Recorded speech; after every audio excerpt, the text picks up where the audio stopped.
Hello everyone.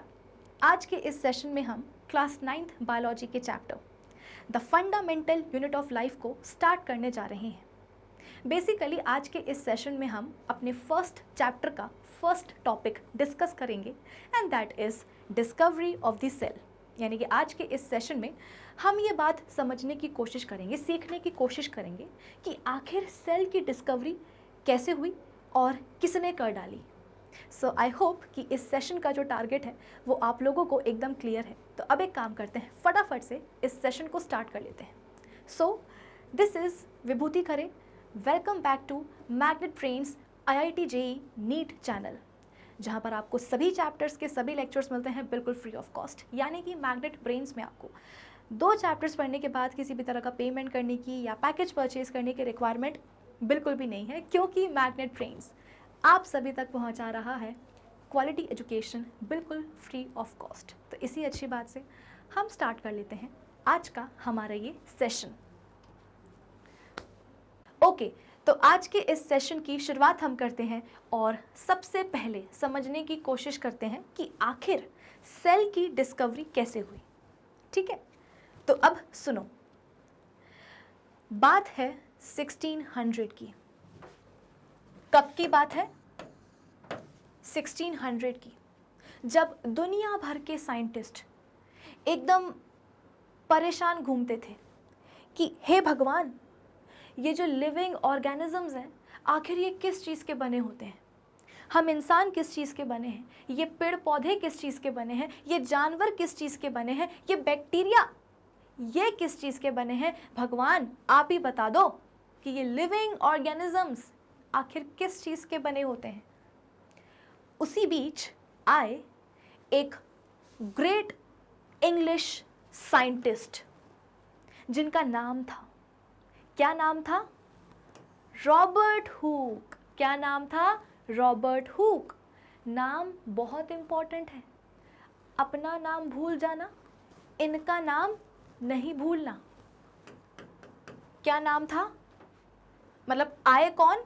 तो great English scientist जिनका नाम था रॉबर्ट हुक। देखो ऐसे दिखते थे, मुंह देखो ऐसे दिखते थे। एक्चुअली ये ना एक नेक्स्ट लेवल के टैलेंटेड साइंटिस्ट थे। क्यों? क्योंकि ये एक ऐसे साइंटिस्ट थे जिन्होंने अपने लिए खुद ही एक माइक्रोस्कोप डिज़ाइन कर लिया था। बताइए, देखो मानो कि आप आगे जाकर के भविष्य में, फ्यूचर में एक साइंटिस्ट बनते हो, तो अब आपको काम करने के लिए माइक्रोस्कोप चाहिए है, तो आप क्या करोगे? मार्केट से जाकर के ले आओगे, है कि नहीं? खरीद लोगे माइक्रोस्कोप। लेकिन रॉबर्ट हुक ने बोला कि ना ना ना ना ना, मैं तो अपने लिए माइक्रोस्कोप खुद ही बनाऊंगा, खुद ही डिज़ाइन करूंगा, आत्मनिर्भर।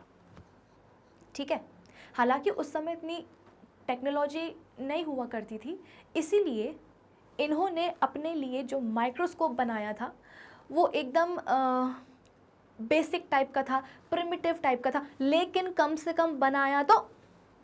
वो छोटी बात है क्या? नहीं, बहुत बड़ी बात थी वो। तो रॉबर्ट हुक ने किया क्या? अपने लिए खुद ही एक माइक्रोस्कोप डिज़ाइन कर लिया था। अब जाहिर सी बात है कि माइक्रोस्कोप बनाया है तो उसका कुछ ना कुछ इस्तेमाल तो किया जाएगा, है ना? ऐसा तो नहीं कि बस रॉबर्ट हुक जो है ना बस बैठ के ऐसे देखते रहेंगे कि अरे वाह क्या माइक्रोस्कोप बनाया है मैंने, वाह।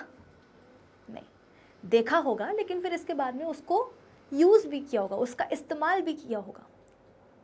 कैसे इस्तेमाल किया? तो रॉबर्ट हुक ने अपने द्वारा बनाए गए माइक्रोस्कोप के अंडर कॉर्क की एक थिन स्लाइस को ऑब्जर्व किया। किसको ऑब्जर्व किया? लिख देती हूं, ही ऑब्जर्व्ड कॉर्क की थिन स्लाइस। आई बात समझ में कि रॉबर्ट हुक ने अपने द्वारा बनाए गए माइक्रोस्कोप के अंडर कॉर्क की एक थिन स्लाइस को ऑब्जर्व किया। अब आप बोलोगे, अब आप पूछोगे कि मैम ये जो कॉर्क है, ये कॉर्क क्या चीज़ है, हमें तो बिल्कुल भी समझ में नहीं आ रहा है, आप बता दो कि ये कॉर्क क्या चीज़ है। ठीक है, मैं बता देती हूँ, सुनो। मानो कि बाहर मौसम बड़ा ख़राब है, खूब बारिश हो रही है और हमें पता है कि ऐसे मौसम में हम बाहर निकलेंगे तो जाहिर सी बातें भीग जाएंगे। भाई बारिश में तो इंसान भीगता ही है ना, और हमें बारिश में भीगना बिल्कुल पसंद नहीं है। तो हम क्या करेंगे, अपने घर में बैठे रहेंगे कि नहीं, बाहर जो है ना बहुत ही बारिश हो रही है, हम नहीं जाएंगे। फिर मानो कि बाहर जो है ना बड़ी गर्मी है, बहुत गर्मी है, लू चल रही है। तो आपको पता है कि भाई ऐसे मौसम में बाहर निकलेंगे तो हो सकता है कि बीमार पड़ जाए, लू लग जाए। तो हमने डिसाइड किया कि ना, हम बाहर नहीं निकलेंगे, हम तो अपने घर के अंदर ही बैठे रहेंगे। हमें जो है ना, हमें गर्मी नहीं खानी है, हम नहीं चाहते कि हमें लू लगे, हम नहीं जाएंगे बाहर। ठीक है। फिर मानो कि बाहर जो है ना एकदम कड़ाके की ठंड चल रही है, वो बोलते हैं ना उसको शीत लहर, वो चल रही है, बहुत कड़ाके की ठंड है। तो आपको पता है कि भाई ऐसे मौसम में बाहर जाएंगे तो हो सकता है कि सर्दी हो जाए। तो नहीं भैया नहीं, हम तो बाहर नहीं जाएंगे, हम अपने घर में बैठे रहेंगे। तो बाहर चाहे कुछ भी वेदर कंडीशंस क्यों ना हो, क्लाइमेटिक कंडीशंस क्यों ना हो, तेज़ धूप, लू चल रही है, तेज़ बारिश हो रही है, खूब जो है ना आंधी आ रही है, खूब कड़ाके की ठंड पड़ रही है, शीत लहर चल रही है, हमारे पास हमेशा ये एक ऑप्शन होता है कि हम अपने आप को सेफ रख सकते हैं उन ड्रास्टिक वेदर कंडीशंस से, उन ड्रास्टिक क्लाइमेटिक कंडीशंस से हम अपने आप को सेफ रख सकते हैं। हमारे पास हमेशा ये ऑप्शन होता है। कैसे सेफ रख सकते हैं? तो अपने घर में बैठ कर के, कहीं नहीं जाएंगे, बाहर अगर धूप भी है तो नहीं जाएंगे, बाहर अगर बारिश भी है तो भी जो ना घर से बाहर नहीं जाएंगे, है कि नहीं? तो हमारे पास हमेशा ये ऑप्शन रहता है कि हम अपने आप को घर में रख सकते हैं और अपने आप को सेव कर सकते हैं, बचा सकते हैं। बेसिकली हम अपने आप को प्रोटेक्ट कर सकते हैं, है ना? हम अपने आप को प्रोटेक्ट कर सकते हैं एक्सट्रीम वेदर कंडीशंस से या क्लाइमेटिक कंडीशंस से। लेकिन ज़रा पेड़ पौधों के बारे में सोचो। पेड़ पौधे जो होते हैं वो तो हमेशा बाहर ही रहते हैं। प्लांट्स एंड ट्रीज जो होते हैं वो तो हमेशा बाहर ही होते हैं ना। अब बाहर चाहे कितनी भी ख़राब वेदर कंडीशंस क्यों ना हो, कितनी भी आंधी आ रही हो, कितनी भी बारिश हो रही हो, कितनी भी लू चल रही हो, कितनी भी गर्मी हो, कितनी भी सर्दी हो, ओले गिर रहे हो, शीत लहर चल रही हो, चाहे कुछ भी हो, प्लांट्स एंड ट्रीज तो हमेशा घर के बाहर ही रहेंगे ना। कभी ऐसा हुआ है कि आपके घर में जो है ना किसी ने नॉक किया है, नॉक नॉक गेट पर, तो आपने जाकर के खोला, कौन है? सामने खड़ा है एक बरगद का पेड़। आपने बोला कि क्या भाई? तो उसने बोला कि भाई बाहर जो है ना बहुत जो है ना ठंडी है और शीत लहर चल रही है, हमको घर के अंदर ले लो। कभी ऐसा होता है क्या? नहीं होता, है ना। तो पेड़ पौधे तो बेचारे बाहर ही होते हैं। इसका मतलब क्या कि एक बार जहाँ आपने एक पौधे को लगाया वो ज़िंदगी भर उसी जगह पर रहेगा। एक बार आपने जहाँ पर ले जाकर के एक पौधे को लगा दिया, जिस लोकेशन पे आपने क्या करा है, पौधे को क्या बोलते हैं, गाड़ दिया है, उसी लोकेशन पर वो पौधा ज़िंदगी भर रहने वाला है। बड़ा होता जाएगा, होता जाएगा, होता जाएगा, कुछ सालों में एक वो पेड़ बन जाएगा। जहाँ लगाया था वहीं का वहीं जो पौधा है वो रह गया, पौधे से वो ट्री में जो है ग्रो कर गया, लेकिन अपनी जगह उसने चेंज नहीं करी, अपनी लोकेशन उसने चेंज नहीं करी। तो ज़रा सोचो कि प्लांट्स एंड ट्रीज़ जहाँ हैं बाहर ही रहते हैं, तो जहाँ हैं उनको वहीं रह कर के अपने आप को प्रोटेक्ट करना होता है extreme weather conditions and climatic conditions से। हमारे पास तो भगवान को शुक्रिया करो कि हमारे पास तो ये ऑप्शन होता है कि नहीं भाई हमारे पास तो एक शेल्टर है, हमारे पास तो हमारा घर है, हम जो है ना वहाँ पे जाकर के बैठ जाएंगे और हम जो है ना ख़राब मौसम से बच जाएंगे। लेकिन ज़रा पेड़ पौधों के बारे में सोचो, वो तो बाहर ही रहते हैं ज़िंदगी भर, उन्हें तो बाहर रह कर के ही, एक जगह खड़े रह कर के ही, ये भी नहीं कि अपनी लोकेशन उन्होंने चेंज कर दी है ना, पेड़ पौधों के बारे में ज़रा सोचो कि वो बाहर ही रहते हैं, बाहर रह कर के ही, एक जगह पर खड़े रह कर के ही अपने आप को उन्हें प्रोटेक्ट करना होता है एक्सट्रीम वेदर कंडीशंस से, क्लाइमेटिक कंडीशंस से। तो जाहिर सी बात है, देखो किसी भी चीज़ को अगर आप प्रोटेक्ट करना चाहते हो तो सबसे अच्छा तरीका क्या होता है, उसके ऊपर एक कवरिंग चढ़ा दो, एक कवरिंग जो है ना उसके ऊपर लगा दो। जैसे कि आपकी जो स्कूल की किताबें होती हैं, है ना, आप क्लास 9th में हो तो क्लास 9th साइंस की एक NCERT होगी आपके पास, आपकी नोटबुक भी रहती है, और इन्हें आपको एक पूरे सेशन जो है चलाना है, तो आप क्या करोगे, उसके ऊपर जो है ना ब्राउन कवर चढ़ाओगे, फिर उसके ऊपर एक बढ़िया सी जिलेटिन जो है ना चढ़ाओगे। तो किसी भी चीज़ को, जैसे कि हमारा फ़ोन होता है, फ़ोन की जो स्क्रीन है उसके ऊपर भी तो हम स्क्रीन गार्ड लगाते हैं कि नहीं लगाते हैं, पीछे बैक कवर लगाते हैं कि नहीं लगाते हैं। क्यों भाई, इतने महंगे महंगे फ़ोन आते हैं आजकल और नाजुक भी बहुत होते हैं, तो कहीं टूट ना जाए, स्क्रीन कहीं जो है ना ख़राब ना हो जाए।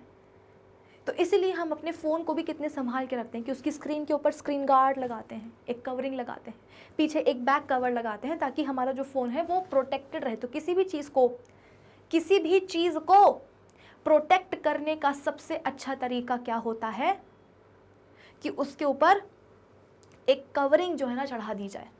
सिमिलरली हमारे बॉडी में देखो कवरिंग दिखती है क्या?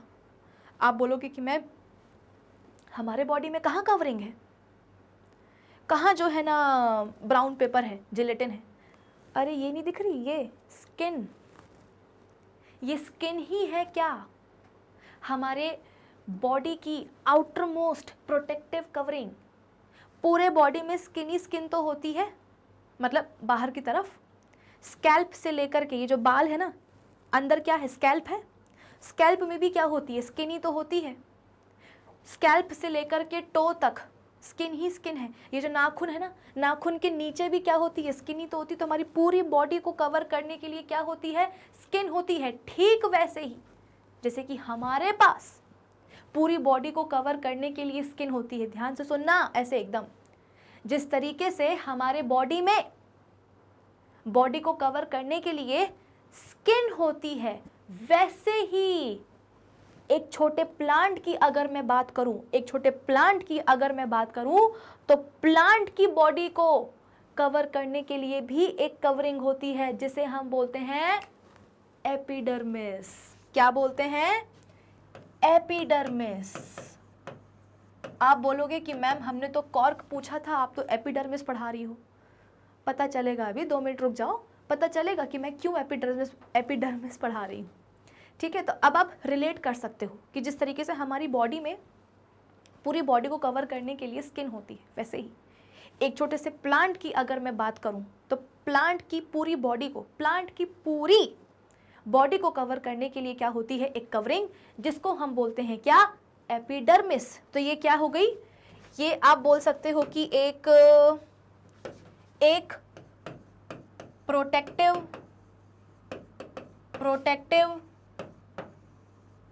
कवरिंग हो गई, किसमें, इन प्लांट्स या इन प्लांट बॉडी, या ऐसे लिखो एपिडर्मिस क्या है, प्रोटेक्टिव कवरिंग है ऑफ प्लांट बॉडी। ठीक है ना, ऑफ प्लांट बॉडी। कुछ पल्ले पड़ा कि नहीं पड़ा? तो एक छोटा सा पौधा है, मैं अभी पेड़ की बात नहीं कर रही हूँ, पेड़ की बात तो मैं अभी करूँगी 2 मिनट बाद, अभी मैं एक छोटे से पौधे की बात कर रही हूँ। तो एक छोटा सा पौधा है, प्लांट है, उसकी पूरी बॉडी को कवर करने के लिए क्या होती है, एपिडर्मिस होती है। तो ये बेसिकली क्या है, एक प्रोटेक्टिव कवरिंग है। ये प्रोटेक्टिव कवरिंग, ये एपिडर्मिस प्लांट की बॉडी को बचाती है। कैसे बचाती है, किस किस चीज़ से जो है बचाती है, वो भी मैं आपको बता देती हूँ कि ये बचाती है मैकेनिकल इंजरी से, मैकेनिकल इंजरी से, फिर इसके बाद में पैथोजन के अटैक से, पैथोजन के अटैक से, और एक्सट्रीम आप बोल सकते हो कि वेदर कंडीशंस से, ठीक है, एक्सट्रीम वेदर या ऐसे लिख लो क्लाइमेटिक कंडीशन से, एक्सट्रीम चलो ठीक है ऐसे लिख लो वेदर कंडीशंस, अरे अरे अरे एक्सट्रीम वेदर कंडीशंस,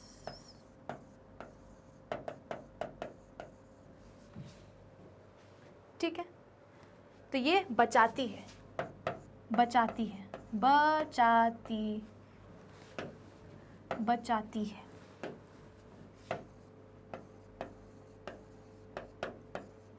ओके, तो इन तीन चीज़ों से एपिडर्मिस क्या करती है, एक छोटे से प्लांट बॉडी को प्रोटेक्टेड रखती है। कैसे?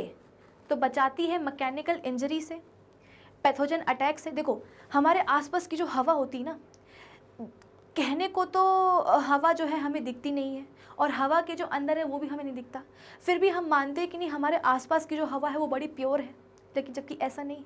हमारे आसपास की हवा में ना, हमारी सराउंडिंग एयर में बहुत सारे बैक्टीरिया होते हैं, बहुत सारे वायरस होते हैं, बहुत सारे फंगस के स्पोर्स होते हैं, जो कि इसी फिराक में होते हैं कि किसी तरीके से बॉडी के अंदर घुसने को मिल जाए। जैसे ही हमें चोट लगती है तो तुरंत जो है ना उस चोट को जो है डिसइंफेक्ट किया जाता है, बिटाडीन हम लगाते हैं, इसके बाद में उसको कवर कर लेते हैं। क्यों? क्योंकि आसपास जो सराउंडिंग एयर है ना उसमें बहुत सारे बैक्टीरिया हैं, वायरस हैं, फंगस के स्पोर्स हैं, जो कि फिराक में रहते हैं कि भाई किसी तरीके से जो है बॉडी के अंदर घुसने को मिल जाए। जैसे ही एक बैक्टीरिया को, डिसीज कॉजिंग बैक्टीरिया को पता चलेगा कि अरे वाह इसको तो चोट लगी है, तो तुरंत जो है ना वो, भाई चोट लगती है तो क्या होता है, स्किन जो है निकल जाती है ना, तो अंदर के जो टिश्यूज़ होते हैं, अंदर के जो सेल्स होते हैं ना वो एक्सपोज हो जाते हैं बाहर। तो बैक्टीरिया सोचते हैं कि अरे वाह चोट लगी है, स्किन जो है निकल गई है, चलो घुसते हैं बॉडी के अंदर। तो तुरंत हम क्या करते हैं, उसको डिसइंफेक्ट करते हैं, दवाई लगाते हैं, उसको कवर कर लेते हैं कि भैया जो घाव है उसको खुला नहीं छोड़ना है। वैसे ही प्लांट के साथ भी होता है कि प्लांट के सराउंडिंग की जो एयर है वो भी क्या होती है, बड़ी गंदी होती है, बैक्टीरिया होते हैं, है ना, वायरस होते हैं, फंगस के स्पोर्स होते हैं। तो ये सारे के सारे पैथोजेंस कहीं प्लांट बॉडी के अंदर घुस करके इन्फेक्शन ना कॉज कर दे, डिसीज ना कॉज कर दे, ये मेक श्योर करती है कौन, एपिडर्मिस। ये एपिडर्मिस बोलेगी कि नहीं, कोई भी जो है ना प्लांट बॉडी के अंदर नहीं घुसेगा, मैं क्या करूंगी, प्लांट बॉडी को प्रोटेक्ट करूंगी। इसके अलावा एक्सट्रीम जो वेदर कंडीशंस होती हैं, बहुत ठंड, बहुत गर्मी, उससे भी एपिडर्मिस बचाती है किसको, प्लांट बॉडी को। अब जो प्लांट है वो जिंदगी भर प्लांट तो नहीं रहेगा, वो ट्री भी तो बनेगा ना। तो जब एक प्लांट ट्री बनता है तो उसकी जो एपिडर्मिस है, उसकी जो दूसरा कलर लेते हैं, अरे अरे अरे ये भी मिट गया, चलो लिख देते हैं, अब वो रुकना एक मिनट है। प्लांट, जब एक ट्री बनता है, जब एक प्लांट की ग्रोथ होती है ट्री में, तो जो प्लांट की एपिडर्मिस होती है ना, प्लांट की जो एपिडर्मिस होती है ना, वो बेसिकली रिप्लेस हो जाती है। किससे? कॉर्क से। किससे? तो कॉर्क से, मतलब कि एक ट्री में एपिडर्मिस की जगह कौन आ जाती है, कॉर्क आ जाती है। एक ट्री में एपिडर्मिस की जगह कौन आ जाती है, कॉर्क आ जाती है। अब कुछ दिमाग में गया कि मैं क्यों इतनी देर से एपिडर्मिस पढ़ा रही थी? बेसिक है, बेसिक अगर क्लियर नहीं होगा तो ज़िंदगी भर परेशानी होती है, और मैं नहीं चाहती कि आपको कोई परेशानी हो। जब आप 11th में जाओ, जब आप 12th में जाओ, जब आप असली नीट की जो है ना तैयारी करोगे, तो ये सारी बातें आपको वहाँ पर कोई नहीं समझाने वाला। क्यों? क्योंकि ये चीज़ ना 11th 12th के बच्चों से एक्सपेक्ट करी जाती है कि उनको ये सारी बातें ऑलरेडी पता होंगी। आई बात समझ में? तो कोई जो है ना आपको वहाँ पर इतना शुरुआत से जो है ना नहीं समझा पाता है। ऐसा नहीं कि इंसान समझाना नहीं चाहता, एक्चुअली सिलेबस इतना सारा होता है ना कि इतनी बेसिक चीज़ों को कोई मतलब टाइम नहीं मिलता समझाने का। तो अभी समय है, अभी समझ लो, सारे बेसिक्स आपके क्लियर होते जाएंगे तो आगे जाकर के दिक्कत नहीं होगी। आगे जाकर के जब आप एडवांस लेवल समझोगे तो फिर यूं आपसे सवाल बनेंगे, ठीक है। तो जब एक प्लांट ट्री में ग्रो करता है तो प्लांट की जो एपिडर्मिस है it gets replaced by cork. वो देखिए जो एक बहुत ही बड़ा सा वुडी ट्री होता है, जो एक बड़ा सा वुडी ट्री होता है तो आपको उसकी बार्क नज़र आती है। बार्क मतलब क्या, उसको हिंदी में हम बोलते हैं छाल। पेड़ की छाल होती है, छाल, बार्क बोलते हैं इंग्लिश में, अंग्रेजी में। एक्चुअली बार्क का ही एक पार्ट होता है क्या, कॉर्क। अगर मैं कॉर्क से पूछूं कि कॉर्क तुम हो कौन, तो पहली बात तो कॉर्क बोलेगी कि छोटे प्लांट में जो एपिडर्मिस थी ना, उस एपिडर्मिस की जगह पर मैं आई हूं। कौन, कॉर्क। कॉर्क से हमने बोला कि कॉर्क तुम एग्जैक्टली कौन हो, मतलब ठीक है तुम एपिडर्मिस को रिप्लेस करके आ गई हो लेकिन तुम हो कौन, कॉर्क। तो उसने बोला कि पेड़ की जो बार्क होती है ना, मैं बार्क का ही एक इनर का हिस्सा हूं, अंदर का हिस्सा हूं, इनर पार्ट हूं मैं, ठीक है। तो ये जो कॉर्क है ना, ये एक्चुअली आप बोल सकते हो कि बार्क का पार्ट होती है, ठीक है। ये जो कॉर्क है ये क्या है, बार्क का पार्ट है। बार्क के अंदर साइड में कॉर्क मिलती है आपको, ठीक है। तो रॉबर्ट हुक बड़े ही, जैसे कि मैंने आपको बताया कि एक नेक्स्ट लेवल के टैलेंटेड इंसान थे, मतलब साइंटिस्ट थे, इंसान भी तो थे ना। तो इन्होंने अपने लिए माइक्रोस्कोप तो डिज़ाइन कर लिया। इसके बाद में इन्होंने बोला, क्या बोला कि एक होता है स्पेनिश ओक ट्री। क्या होता है, स्पेनिश ओक ट्री। तो उस स्पेनिश ओक ट्री की बार्क से इन्होंने कॉर्क निकाली और कॉर्क का एक पतला सा स्लाइस निकाला और उस स्लाइस को इस माइक्रोस्कोप के नीचे रख करके ऑब्जर्व किया। अब आप बोलोगे कि मैम ये माइक्रोस्कोप के पीछे क्यों पड़ गए थे, भाई ठीक है, समझ में आ गया कि रॉबर्ट हुक ने क्या किया।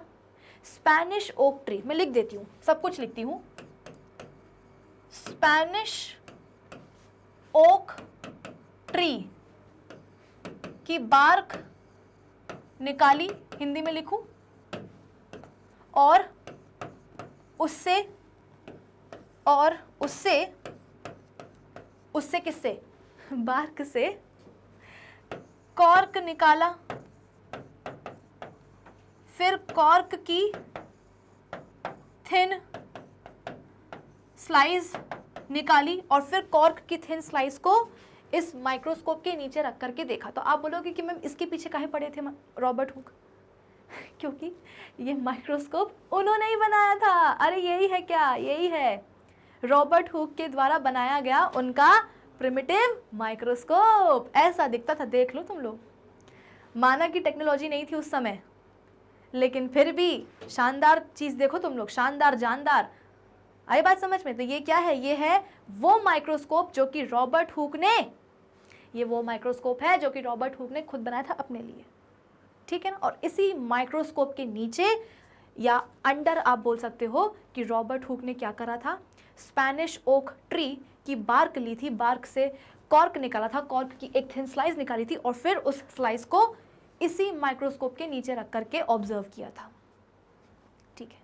तो ये नहीं भूलना है, स्पेनिश ओक ट्री की बार्क निकाली। मैंने आपको बता दिया है कि एक छोटे से प्लांट में क्या होता है, एक छोटे से प्लांट में एपिडर्मिस होती है, प्रोटेक्टिव कवरिंग। जब वो प्लांट ट्री बनता है तो वो जो एपिडर्मिस है ना, वो बेसिकली रिप्लेस हो जाती है किससे, कॉर्क से। तो एपिडर्मिस की जगह पे कौन आ जाती है, कॉर्क। कहाँ, ट्री में। ट्री में जो छाल होती है, जो बार्क होती है, एक्चुअली बार्क का ही हिस्सा होता है क्या, कॉर्क। उसी की एक थिन स्लाइस निकाली और इस माइक्रोस्कोप के नीचे रख करके उन्होंने ऑब्जर्व किया। अब मुद्दा ये आता है कि मैम ऑब्जर्वेशंस क्या थी।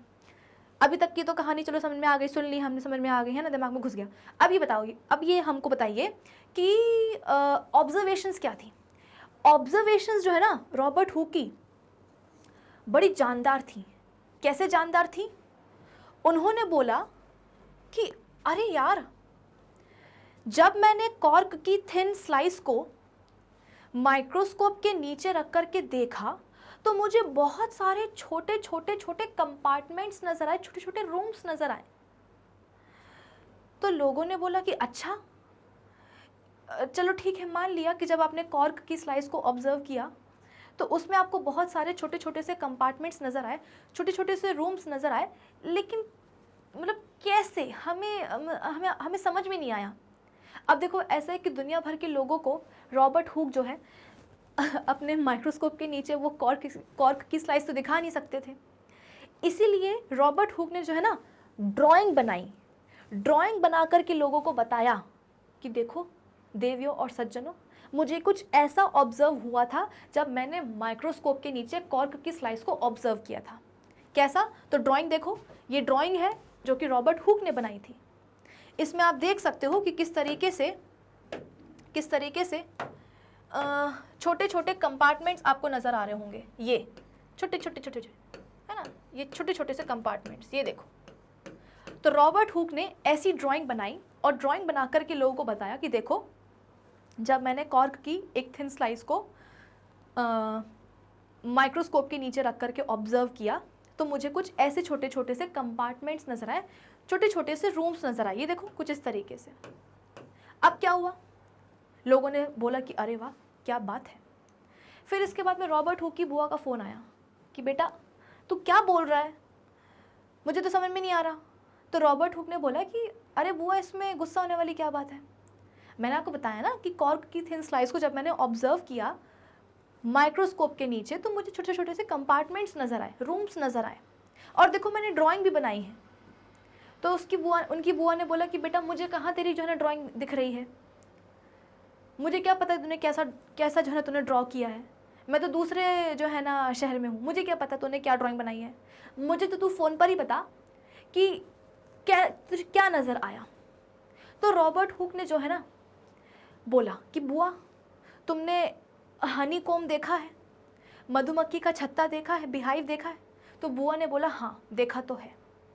तो रॉबर्ट हुक ने बोला कि उस मधुमक्खी के छत्ते में जैसे छोटे छोटे से कंपार्टमेंट्स होते हैं ना, ठीक वैसे ही कंपार्टमेंट्स मुझे कॉर्क स्लाइस के अंदर मिले। तो बुआ बोलेंगी अच्छा, अब मेरे को समझ में आया कि तू क्या बोलना चाह रहा है, कि तुझे एग्जैक्टली कैसे कंपार्टमेंट्स दिखे। बुआ को तो समझ में आ गया, अब आप भी समझ लो। ये देखो, ये क्या है? मधुमक्खी का छत्ता है ना, और आपके लिए मधुमक्खी भी बना करके हमने रखी है ताकि आपको विश्वास हो जाए कि नहीं मैम, ये जो है मधुमक्खी का छत्ता ही है। ठीक है, इस मधुमक्खी के छत्ते में आपको ये कंपार्टमेंट्स नज़र आ रहे हैं, ये कंपार्टमेंट्स, ये छोटे छोटे से रूम्स नज़र आ रहे हैं। ये मधुमक्खी भी सोच रही कि मैं कौन से रूम में जाकर के सो जाऊँ, है? तो ये देखो, आपको यहाँ पर बहुत सारे छोटे छोटे से कंपार्टमेंट्स नज़र आएंगे।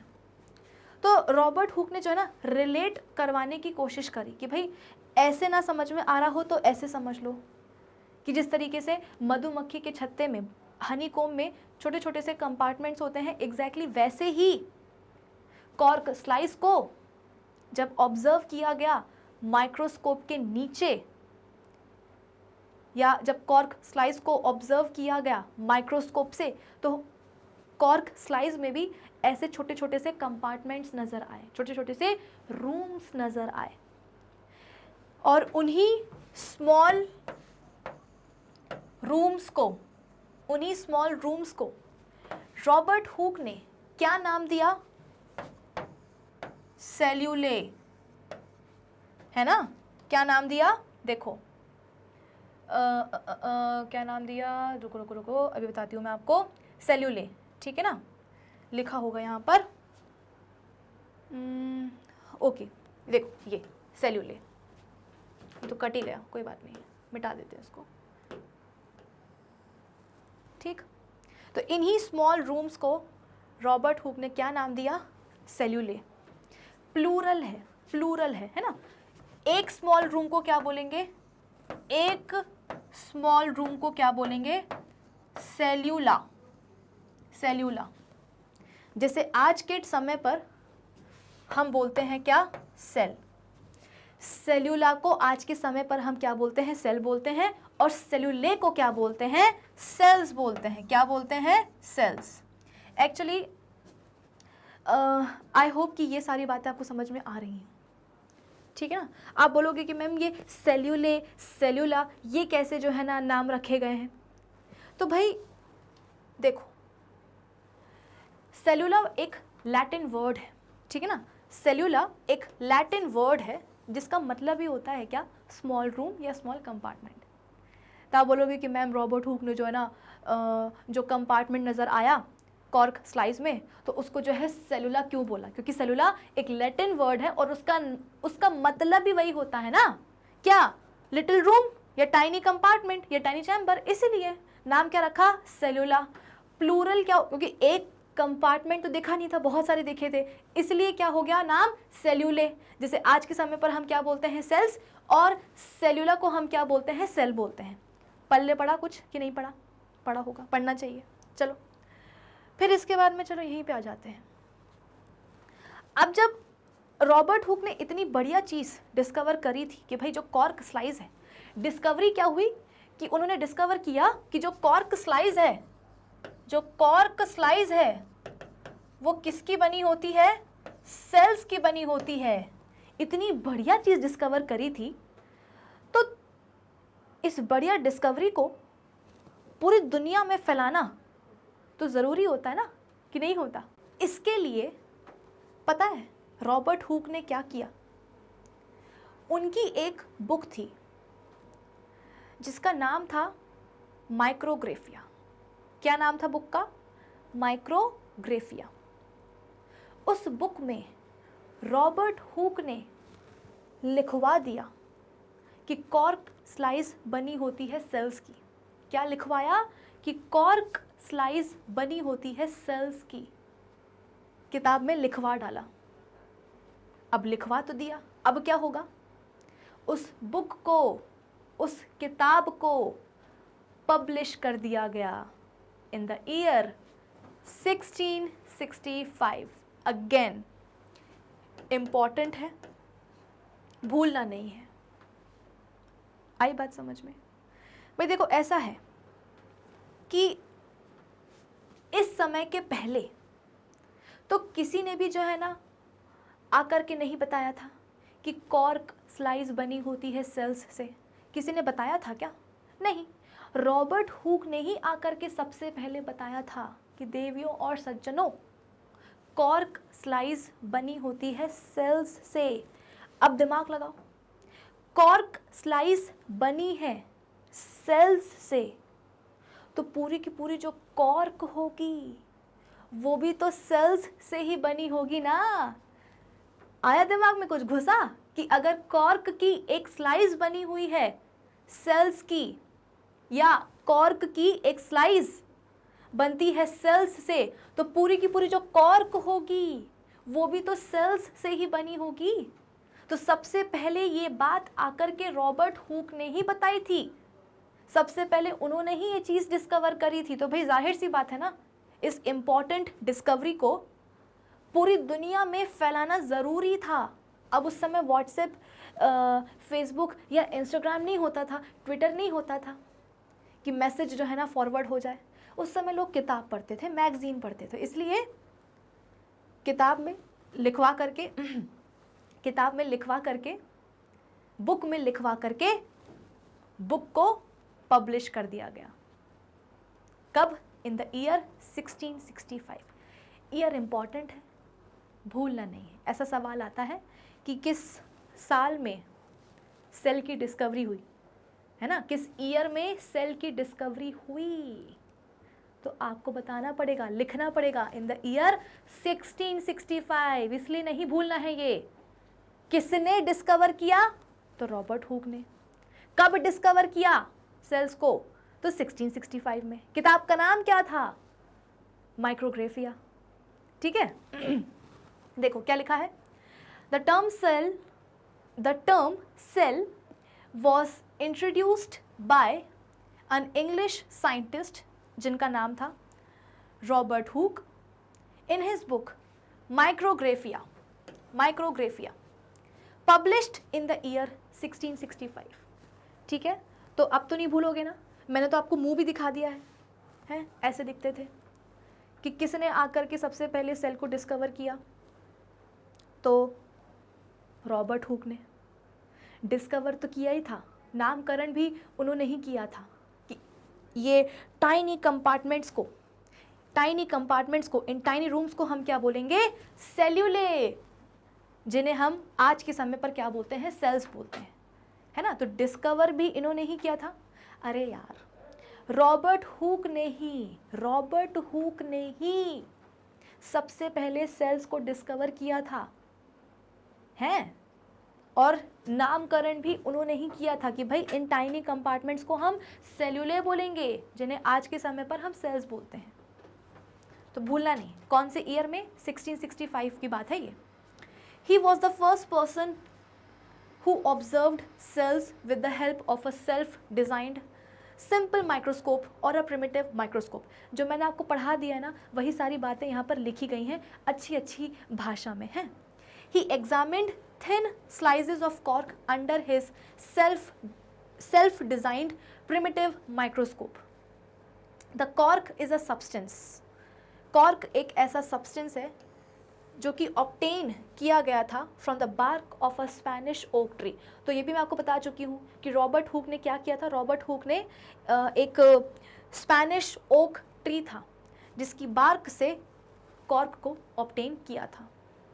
ही observed that the cork resemble the structure of a honeycomb and consisted of many tiny compartments. वही वाली बात है ना कि ऑब्जर्व तो उन्होंने कर लिया, और लोगों को बताने के लिए कि ऑब्जर्वेशन क्या थी, उन्होंने बाकायदा ड्राइंग भी करी थी, हैं।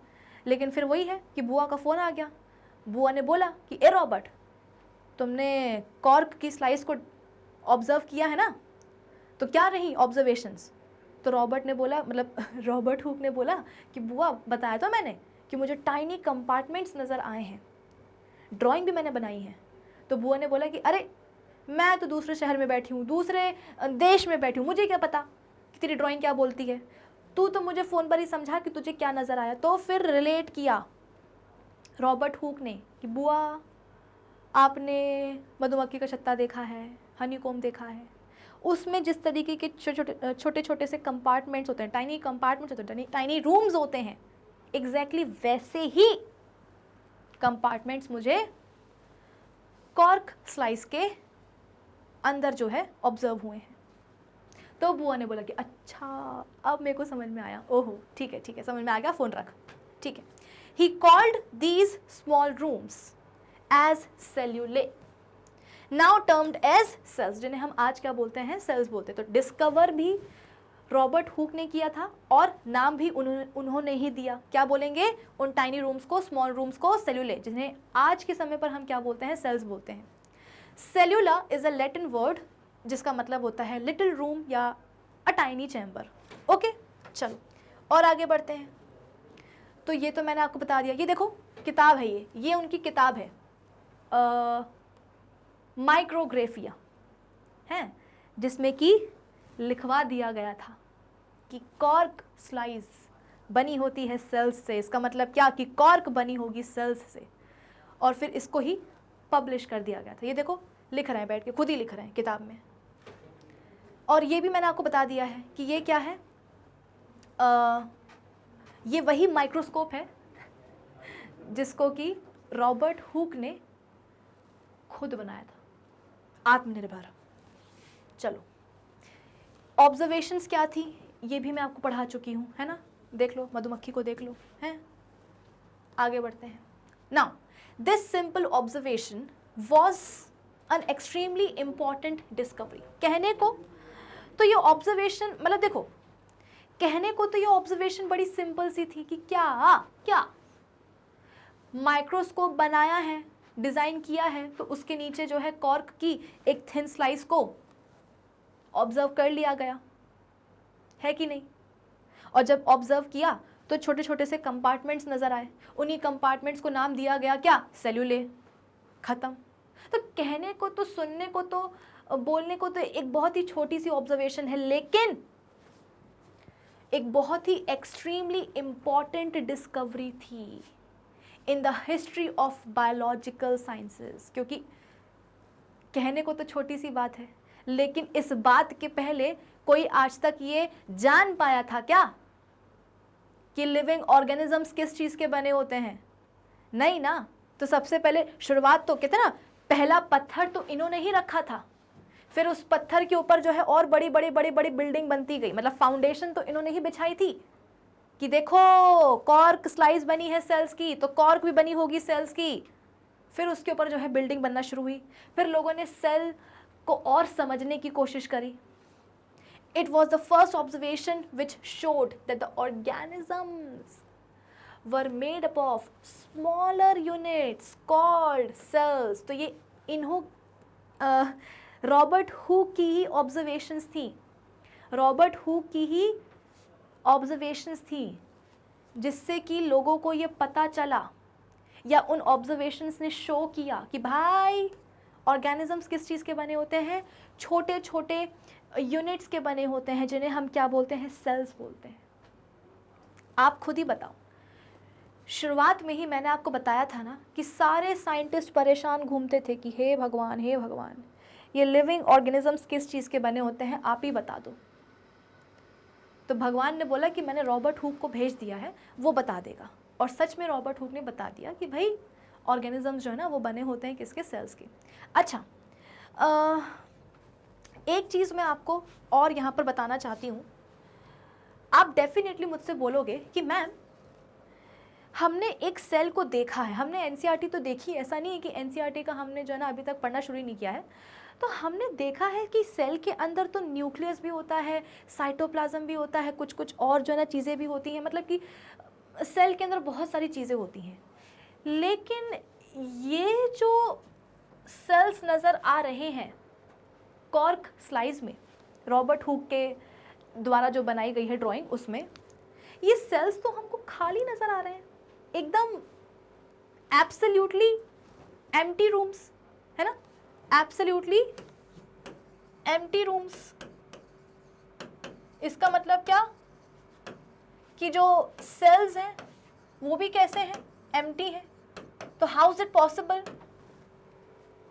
हमने तो जो सेल देखा है उसमें तो बहुत कुछ होता है, और यहाँ पर जो सेल्स हैं उनके अंदर तो कुछ भी नहीं है, अब्बा डब्बा चब्बा। अब बताइए फिर सही क्या है कि सेल के अंदर कुछ होता है या सेल के अंदर कुछ नहीं होता है, कुछ इस तरीके से।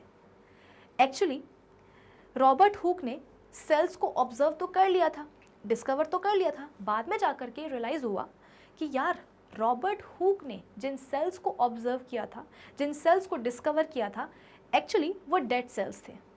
वो कैसे थे? डेड सेल्स थे। कॉर्क की जो पूरी लेयर होती है ना, वो डेड सेल्स की ही बनी होती है। अब जब सेल ही डेड है, सेल ही मरा हुआ है, तो सेल के अंदर कुछ नहीं होगा, खाली होगा वो, है। इसीलिए यहाँ पर आपको एब्सोल्युटली एम्प्टी स्पेसेस मिले थे, एम्प्टी रूम्स मिले थे, एम्प्टी कंपार्टमेंट्स नज़र आए थे, खाली कंपार्टमेंट्स, खाली रूम नज़र आए थे, क्योंकि जो सेल्स थे ना कॉर्क के, वो कैसे थे? डेड थे। यहाँ लिख दूँ कि कॉर्क के सेल्स डेड थे, इसलिए खाली थे, कुछ नहीं था सेल्स के अंदर। ये भी चीज़ आपको क्लियर हो गई ना कि आगे जाकर के पता चला कि रॉबर्ट हुक ने तो डेड सेल्स को डिस्कवर किया था। रॉबर्ट हुक ने डेड सेल्स को सबसे पहली बार डिस्कवर किया था। कोई बात नहीं, भले ही सेल्स डेड हों, लेकिन किया तो इनके पहले तो किसी ने वो भी नहीं किया था। खैर, आगे बढ़ते हैं। अब देखो, कभी कभी ऐसा क्लास में होता है ना कि एक बच्चा जो है बड़ी ही फैंसी सी वाटर बॉटल लेकर के आया है, या क्या बोलते हैं, कुछ फैंसी जो है ना बैग लेकर के आया है, उसके पास कोई फैंसी टॉय है, कोई फैंसी पेन है, तो सारे बच्चे जो है ना पहले दिन जाकर के देखेंगे कि अच्छा, ओहो हो, ये अच्छा, ये ऐसी वाटर बॉटल है, अच्छा ये ऐसा पेन है, ठीक है। नेक्स्ट डे, मतलब उसी दिन बच्चे जब अपने अपने घर जाएंगे ना, तो मम्मी पापा से ज़िद करेंगे, स्पेशली मम्मी से, कि मम्मी जो राहुल है ना, वो तो ऐसा वाला पेन लेकर के आया था, मुझे भी जो है ना ऐसा पेन लेकर के दो। तो मम्मी बोलेंगी, बेटा तेरे पास और भी तो इतने सारे पेन हैं, उनसे लिख ले। पेन तो पेन होता है, पेन का तो काम होता है कि आप उससे लिखो। अब ऐसा हो या वैसा हो, क्या फ़र्क पड़ता है? आप बोलोगे नहीं मम्मी, राहुल के पास है, हमको भी वैसा चाहिए। तो फिर थक हार के क्या होगा, मम्मी जा करके आपको दिला करके ले आएंगे कि ले पकड़, लिख, पढ़ा, कम से कम पढ़ तो, अब तो पढ़ ले, है कि नहीं? तो वैसे ही जब रॉबर्ट हुक ने सेल्स की डिस्कवरी कर ली अब सारे के सारे साइंटिस्ट लग पड़े कि हाँ हाँ हाँ हाँ, हम भी जो है ना सेल्स के बारे में पढ़ाई करेंगे। तो देखो यहाँ पे क्या लिखा हुआ है, milestones in the history of cell biology. Robert Hooke discovered the structure of cells in 1665, है ना। मैं तो कहती हूँ यहाँ पर लिख भी दो डेड सेल्स, डेड सेल्स, क्योंकि अभी लिविंग रॉबर्ट हुक ने जो सेल्स डिस्कवर करे थे वो तो डेड थे, लेकिन अब लिविंग सेल्स की डिस्कवरी भी हुई। किसने करी? रॉबर्ट हुक ने? नहीं नहीं नहीं नहीं नहीं, कोई दूसरे आए थे। देखो इन 1674, ये बात तो 1665 की थी, रॉबर्ट हुक वाली बात है। 1674 में एंटोन वैन लीeuwenhoek आए, discovered the first time free living sales. बधाई हो भाई, लिविंग सेल्स की डिस्कवरी हो गई। अभी तक तो डेड सेल्स चल रहे थे 1674 में एंटोन वैन लीeuwenhoek आए, जिन्होंने सबसे पहले फ्री लिविंग सेल्स को डिस्कवर किया। कौन? तो बैक्टीरिया। सबसे पहले लीeuwenhoek ने बताया कि ये देखो ये होता है बैक्टीरिया, और ये देख लो ये तो जिंदा है। रॉबर्ट हुक ने तो डेड सेल्स डिस्कवर करे थे, मैंने तो जिंदा सेल्स जो है डिस्कवर किए हैं। कहाँ? तो उनके घर के पास जो है तालाब था, तो तालाब का पानी उन्होंने उठाया। वाकई में ऐसा हुआ था, मजाक की बात नहीं हो रही है। रॉबर्ट हुक और उनके जो बुआ वाली बात है वो तो आपको याद करवाने के लिए था, वो अलग बात है, लेकिन ये सच्ची बात है कि उनके घर के पास जो है एक तालाब था, मतलब घर के पास नहीं था, बस एक तालाब था, हैं। तो तालाब का पानी जो है उन्होंने ले लिया, पूरे तालाब का पानी नहीं, तालाब के पानी का एक सैंपल उठाया, और फिर उस सैंपल को तालाब के पानी के सैंपल को उन्होंने माइक्रोस्कोप के नीचे ऑब्जर्व किया रख करके, ठीक है। तो पॉन्ड वाटर में उन्होंने क्या करा? फ्री लिविंग सेल्स को सबसे पहले डिस्कवर किया। Example bacteria, with the help of N improved microscope. अब थोड़ा सा देखो ना, 1665 से लेकर के हम कब पहुंच गए हैं? 1674 तक पहुंच गए। तो जाहिर सी बात है ना, माइक्रोस्कोप में भी जो है थोड़ी सी क्या बोलेंगे, एडवांसमेंट आ गई होगी, थोड़ा सा अच्छा बन गया होगा माइक्रोस्कोप। जैसे कि एप्पल के फ़ोन आते हैं ना, पहले कितना सा आता था, छोटा सा। पहले ना ब्लूबेरी चलता था, बहुत फेमस हुआ था ब्लूबेरी। फिर इसके बाद में जो है फिर सैमसंग का ज़माना आया, फिर जो है आईफोन का ज़माना आया। तो आप देख सकते हो ना कि आईफोन में भी कितनी एडवांसमेंट होती जा रही है। तो वैसे ही 1665 से लेकर के 1674 में काफ़ी एडवांसमेंट हुई होगी टेक्नोलॉजी में, जिसके कारण जो माइक्रोस्कोप आया था लीeuwenhoek के पास, वो थोड़ा सा और अच्छा था, इम्प्रूव्ड माइक्रोस्कोप था। तो उस इम्प्रूव्ड माइक्रोस्कोप की मदद से उन्होंने क्या करा? तालाब के पानी का सैंपल उठाया, और उस सैंपल में उन्होंने living cells, free living cells को सबसे पहले डिस्कवर किया। Example bacteria. लेटर ही also described protozoans, red blood cells, हमारे जो आरबीसीज होते हैं जिनके अंदर हीमोग्लोबिन होता है, और फिर इसके बाद में human sperm cells. Human sperm cells मतलब क्या, पता होगा ना आपको, मतलब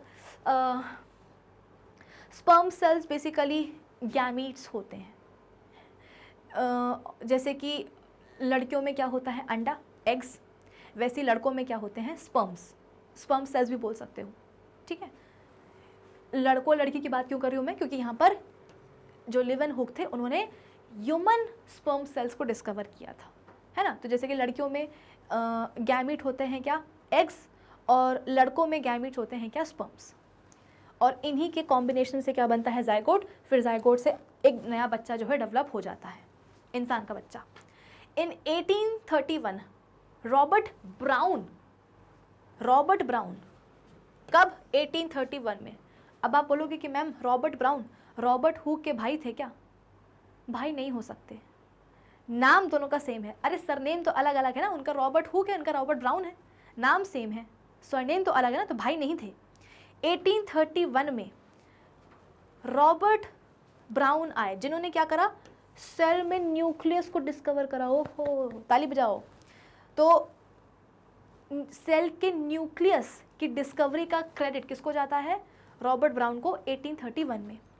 bye this time it had also been observed या also been found that the cells are surrounded by some sort of limiting structure called the cell membrane. और जब तक न्यूक्लियस की डिस्कवरी हुई, रॉबर्ट ब्राउन ने करी 1831 में, उस टाइम तक ये भी पता चल गया था कि सेल को सराउंड करने के लिए एक लिमिटिंग स्ट्रक्चर भी होता है जिसे हम बोलते हैं क्या, सेल मेम्ब्रेन. क्या बोलते हैं, सेल मेम्ब्रेन. तो सेल मेम्ब्रेन के बारे में भी लोगों को पता चल गया था.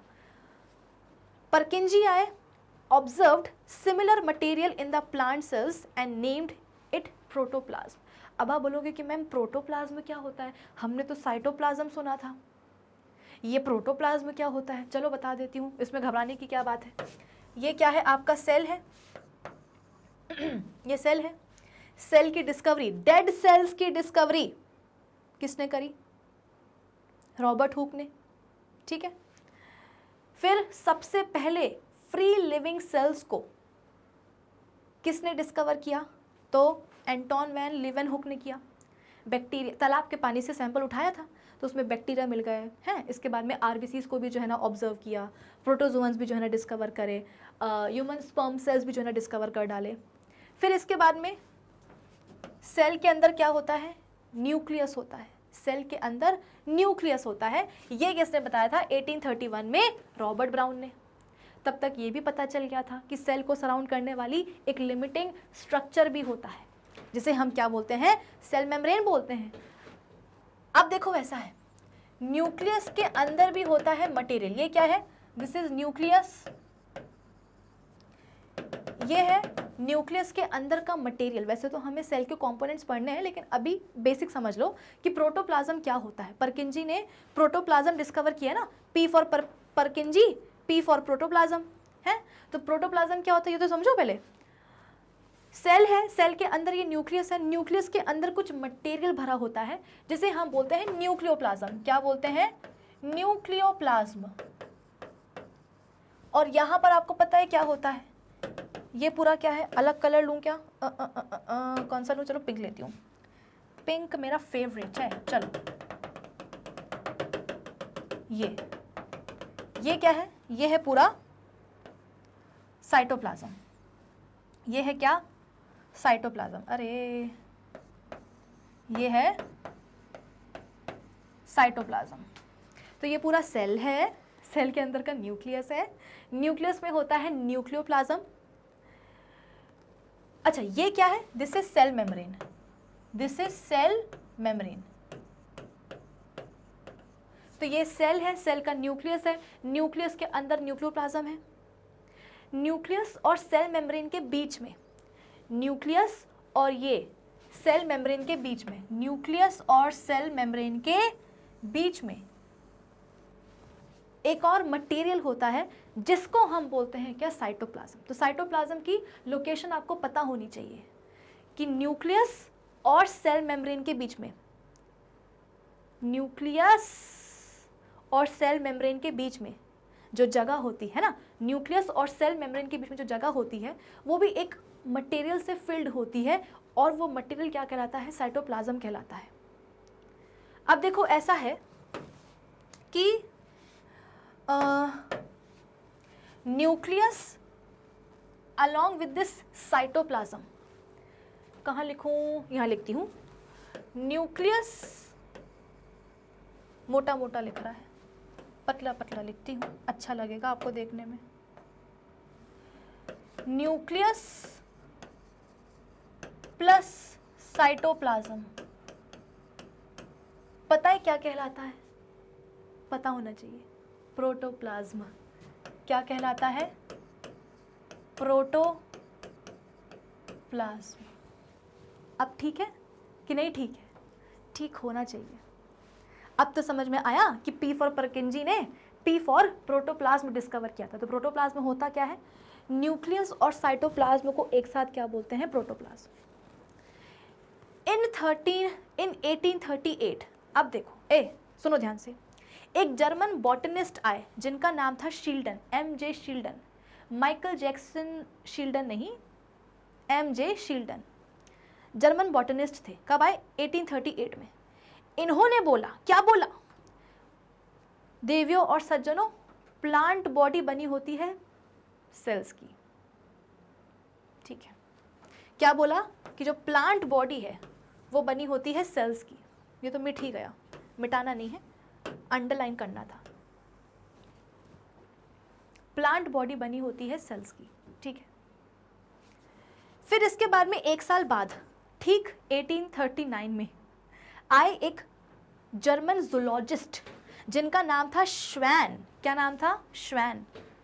उन्होंने बताया कि एनिमल बॉडी बनी होती है सेल्स की। लो बोलो, ये कुछ चीटिंग नहीं लग रही दोनों की कि 1838 में शील्डन आए, जो कि क्या थे? बॉटनिस्ट थे। 1838 में एक बॉटनिस्ट आए, कौन? शील्डन नाम के, जिन्होंने बोला कि प्लांट बने होते हैं सेल्स के। फिर 1 साल बाद 1839 में जूलॉजिस्ट आए, जर्मन जूलॉजिस्ट श्वैन। उन्होंने बोला कि एनिमल बने होते हैं सेल्स के। अब प्लांट अलग होते हैं, एनिमल अलग होते हैं, होते कि नहीं होते? तो जाहिर सी बात है, अगर प्लांट बने हुए हैं सेल्स के, एनिमल भी बने हुए हैं सेल्स के, और प्लांट और एनिमल अलग अलग है, इसका मतलब क्या? कि जिन सेल्स ने प्लांट को बनाया है वो अलग है, और जिन सेल्स ने एनिमल की बॉडी बनाई है वो अलग है। इसका मतलब प्लांट सेल अलग होते हैं, एनिमल सेल अलग होते हैं। आई बात समझ में कि नहीं आई? तो इन दोनों ही बॉटनिस्ट एंड जूलॉजिस्ट शील्डन और श्वैन ने बोला कि भाई तू भी जर्मन, मैं भी जर्मन, चलो एक काम करते हैं, हम दोनों ही जर्मन भाई मिल करके बनाते हैं क्या? एक सेल थ्योरी। तो इन दोनों ने मिल करके, शील्डन और श्वैन ने मिल करके क्या करी? एक सेल थ्योरी दी, जिसमें उन्होंने कुछ बोला। क्या बोला अभी सुनो, लेकिन ये जो पहले लिखा हुआ है ये पढ़ लो। Schwann found that except for the cell wall, the animal cells more or less resembled the plant cells in having a nucleus located in a clear substance bounded by a cell membrane। जिस clear substance की यहाँ पे बात चल रही है ना, वो और कोई नहीं, वो कौन है? साइटोप्लाज्म है, ठीक है। जिस clear substance की यहाँ पे बात चल रही है ना, वो और कोई नहीं, वो है कौन? साइटोप्लाज्म। तो ये श्वैन आए थे, है ना, ये श्वैन आए थे, कौन? German zoologist. इन्होंने ऑब्जर्व किया कि वैसे तो प्लांट और जो एनिमल सेल है, प्लांट और जो एनिमल सेल है, उसमें एक बहुत ही बेसिक डिफरेंस है। क्या? कि प्लांट सेल में सेल वॉल होती है और एनिमल सेल में सेल वॉल नहीं होती है। उसके अलावा प्लांट सेल और एनिमल सेल्स क्या करते हैं? एक दूसरे को रिजेंबल करते हैं। कैसे रिजेंबल करते हैं? दोनों में ही जो है साइटोप्लाज्म होता है, साइटोप्लाज्म में जो है न्यूक्लियस होता है, ठीक। फिर भले ही प्लांट सेल में सेल वॉल है, एनिमल सेल में जो है ना सेल वॉल नहीं है, लेकिन दोनों में सेल मेम्ब्रेन होती है। These findings formed the basis of cell theory। कि शील्डन ने आकर के बोला था कि भाई प्लांट बने होते हैं सेल्स के। श्वैन ने आकर के ठीक 1 साल बाद आकर के बोला, अरे शील्डन ने बोला 1838 में क्या कि प्लांट्स बने होते हैं सेल्स के। 1 साल बाद आकर के श्वैन ने बोल दिया, क्या बोल दिया? कि एनिमल्स भी बने होते हैं सेल्स के। आई बात समझ में? तो 1838 में शील्डन ने आकर के बोला, जो कि एक जर्मन बॉटनिस्ट थे, कि भाई प्लांट बने होते हैं सेल्स के।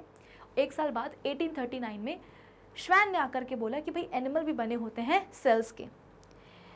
श्वैन ने एक और चीज़ ऑब्जर्व करी कि प्लांट सेल और एनिमल सेल, उनके बीच में एक बेसिक डिफरेंस है। क्या? कि प्लांट सेल में सेल वॉल होती है, एनिमल सेल में सेल वॉल नहीं होती, लेकिन उसके अलावा सिमिलैरिटीज़ भी हैं कि दोनों ही सेल में, प्लांट और एनिमल सेल में साइटोप्लाज्म होता है, साइटोप्लाज्म में न्यूक्लियस होता है। भले ही सेल वॉल ना हो एनिमल सेल में, लेकिन दोनों ही सेल्स में, प्लांट एंड एनिमल सेल में, सेल मेम्ब्रेन ज़रूर होती है। तो उसी हिसाब से एक सेल थ्योरी दी गई।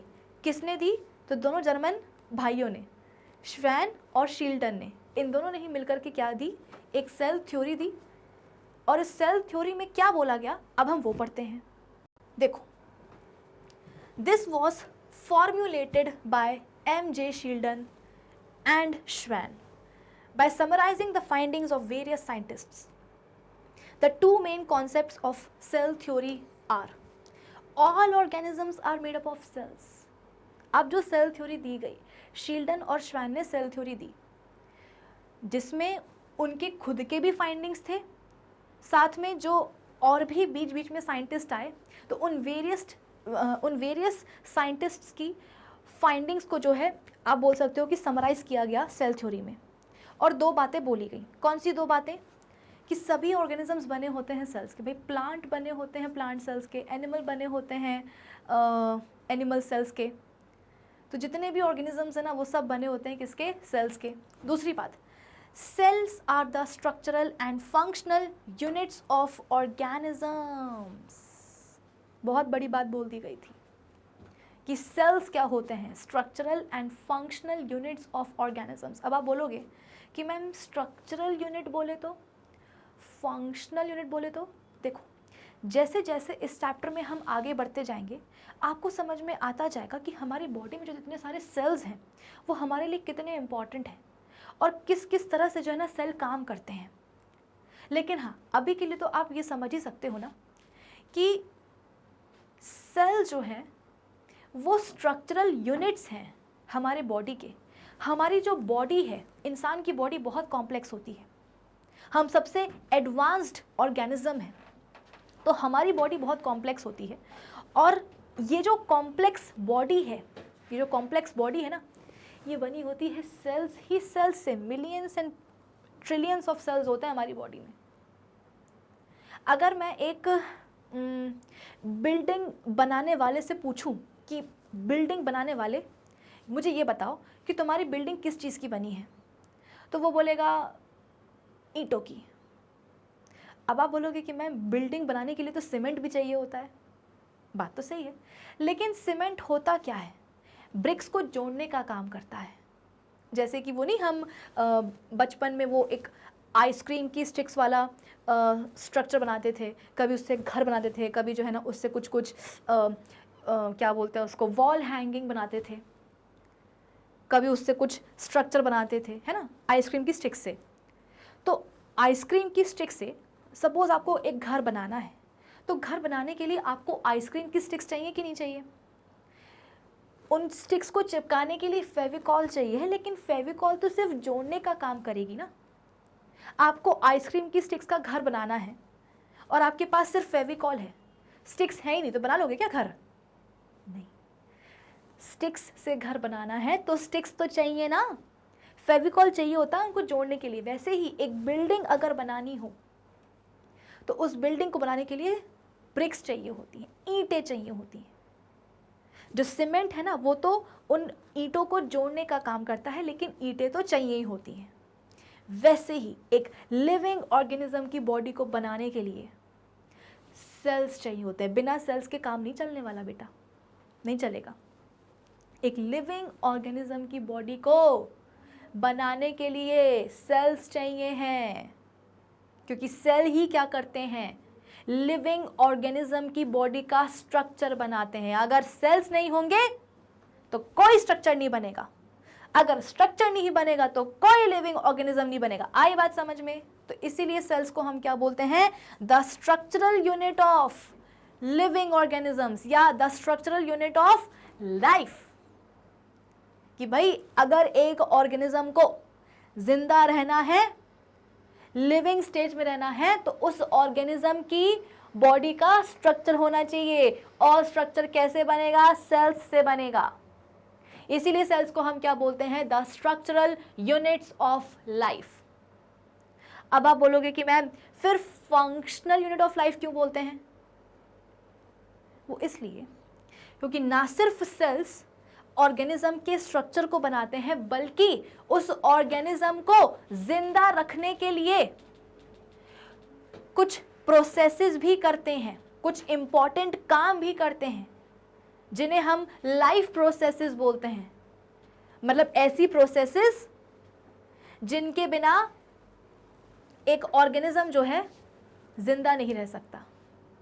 जैसे कि न्यूट्रिशन, खाना खा लिया, इसके बाद में उसको डाइजेस्ट करना, रेस्पिरेशन, एक्सक्रीशन। भाई अगर मैं आपसे बोलूं कि तुम एक्सक्रीट ही ना करो, तुम पॉटी ना जाओ, तुम सुसु ना जाओ, चल पाएगा क्या? नहीं चल पाएगा। इसके अलावा आप बोल सकते हो कि हाँ, ये समझ में आया आपको? सर्कुलेशन, पूरे बॉडी में ब्लड फ्लो होता है कि नहीं होता? तो तो ये कुछ लाइफ प्रोसेसेस हैं, nutrition, digestion, respiration, circulation, excretion, जिसके बिना एक ऑर्गेनिज्म जिंदा नहीं रह सकता। कि अगर ऑर्गेनिज्म को जिंदा रहना है तो उसको ये सारी प्रोसेसेस करवानी पड़ेंगी। कैसे? तो ऑर्गेनिज्म की स्ट्रक्चर को, उसकी बॉडी को जो सेल्स बनाते हैं ना, वही सारे सेल्स क्या करते हैं, ये लाइफ प्रोसेसेस परफॉर्म करते हैं, जिससे कि एक ऑर्गेनिज्म जिंदा रह पाता है। तो एक ऑर्गेनिज्म की, मुद्दा समझो, कि एक ऑर्गेनिज्म की बॉडी को बनाने के लिए, बॉडी के स्ट्रक्चर को बनाने के लिए क्या चाहिए है, सेल्स चाहिए हैं। और वही सेल्स क्या करते हैं, लाइफ प्रोसेसेस परफॉर्म करते हैं, जिसके कारण वो ऑर्गेनिज्म जिंदा रहता है। तो स्ट्रक्चर बनाने के लिए सेल्स चाहिए हैं, ऑर्गेनिज्म का स्ट्रक्चर बनाने के लिए सेल्स चाहिए हैं, और ऑर्गेनिज्म को जिंदा रखने के लिए भी, लिविंग स्टेज में रखने के लिए भी सेल्स चाहिए हैं। तो जरा सोचो, सेल्स कितने इंपॉर्टेंट हैं हमारी बॉडी में, कि वही जो है ना एक लिविंग, वही जो है ना एक ऑर्गेनिज्म की बॉडी बनाते हैं, और वही सेल्स क्या करते हैं, उस ऑर्गेनिज्म को जिंदा रखते हैं। सपोज सेल्स ने क्या करा है, एक ऑर्गेनिज्म की बॉडी बना दी है, लेकिन बॉडी तो बना दी, स्ट्रक्चर तो बना दिया, लेकिन अब वो सेल्स काम नहीं कर रहे हैं, तो पता है क्या होगा, अरे वो ऑर्गेनिज्म मर जाएगा भाई, जिंदा ही नहीं रहेगा। अगर सेल्स मना कर दें कि भाग, हमें नहीं करना न्यूट्रिशन, हमें नहीं करना डाइजेशन, हमें नहीं करना रेस्पिरेशन, हमें नहीं करना एक्सक्रीशन, तो सेल्स जो है ना वो काम नहीं करेंगे, तो जो बॉडी है ऑर्गेनिज्म की वो मर जाएगी, ऑर्गेनिज्म मर जाएगा। इसीलिए हम क्या बोलते हैं कि cells are the structural and functional unit of life. कि जिंदगी है तो जिंदगी का स्ट्रक्चर बनेगा सेल से, जिंदगी है तो जिंदगी के लिए जो फंक्शंस हैं वो कौन परफॉर्म करते हैं, सेल्स करते हैं। तो सेल्स की इतनी ज़्यादा रिक्वायरमेंट है हमारे बॉडी में, तभी तो हम पूरा का पूरा एक चैप्टर डेडिकेट कर देते हैं सेल्स के ऊपर, कि लो पूरा चैप्टर सेल्स के ऊपर और पढ़ डालो पूरा सेल्स को, क्योंकि सेल्स ही एक ऑर्गेनिज्म के स्ट्रक्चर को बनाते हैं। बना तो दिया, फिर उस ऑर्गेनिज्म को जिंदा रखने के लिए लाइफ प्रोसेसेस भी परफॉर्म करते हैं, जिनके बदौलत एक ऑर्गेनिज्म जिंदा रह पाता है। तो सेल थ्योरी देखो क्या बोलती है, दो जरूरी बातें, कि all organisms are made up of cells. Cells क्या होते हैं, structural and functional units of organisms. ठीक है, इसके बाद में आते हैं रुडोल्फ वर्काउ। इन्होंने क्या बोला 1858 में, ओमनिस सेल्यूला ए सेल्यूला। मतलब किसी ने पूछ लिया कि यार एक बात बताओ, ये सारे सेल्स आते कहाँ से? जैसे कि हमें एक ऑर्गेनिज्म बनाना है तो हमें पता है कि उसको बनाने के लिए, उसकी बॉडी को बनाने के लिए सेल्स चाहिए हैं, लेकिन यार ये सेल्स आएंगे कहाँ से? पेड़ पे उगते हैं क्या, ज़मीन से निकलते हैं क्या, या आसमान से टपकते हैं? एक ऑर्गेनिज्म की बॉडी को बनाने के लिए सेल्स चाहिए, ये तो समझ में आ गया, लेकिन ये सेल्स आते कहाँ से हैं? ज़मीन से आते हैं, आसमान से गिरते हैं, या पेड़ से उगते हैं? कहाँ से आते हैं? अचानक से प्रकट हो जाते हैं क्या? तो फिर रुडोल्फ वर्काउ ने बताया कि अरे ओमनिस सेल्यूला ए सेल्यूला। तो लोगों ने बोला क्या बोल रहे हो, ठीक से बोलो, हिंदी में बोलो। तो रुडोल्फ वर्काउ ने बोला कि जो प्री एग्जिस्टिंग सेल्स होते हैं ना, उन्हीं से नए सेल्स आते हैं। मतलब कि जो ऑलरेडी सेल्स एग्जिस्ट कर रहे होते हैं, उन्हीं से नए सेल्स आते हैं। तो सब लोग हैरान कि ये क्या बोल रहा है, कि जो पहले सेल्स एग्जिस्ट करते हैं उन्हीं से नए सेल्स बन जाते हैं। इसका मतलब तो हमें समझ में नहीं आया। तो रुडोल्फ वर्काउ ने बोला कि इधर सुनो, ये एक सेल है, इतना गंदा बना है कि पूछो नहीं, फिर से बनाते हैं। देखो, वर्काउ ने बोला ये एक सेल दिख रहा है सबको? तो सबने बोला हाँ दिख रहा है। तो रुडोल्फ वर्काउ ने बोला कि इसी सेल में होने वाला है क्या, डिवीजन। सेल डिवाइड हो जाएगा, और सेल के डिवाइड होने से होता क्या है, दो नए सेल्स आ जाते हैं। अब बताइए, ये जो दो नए सेल्स हैं ये पहले तो नहीं थे, ये अब आए हैं। कैसे आए हैं?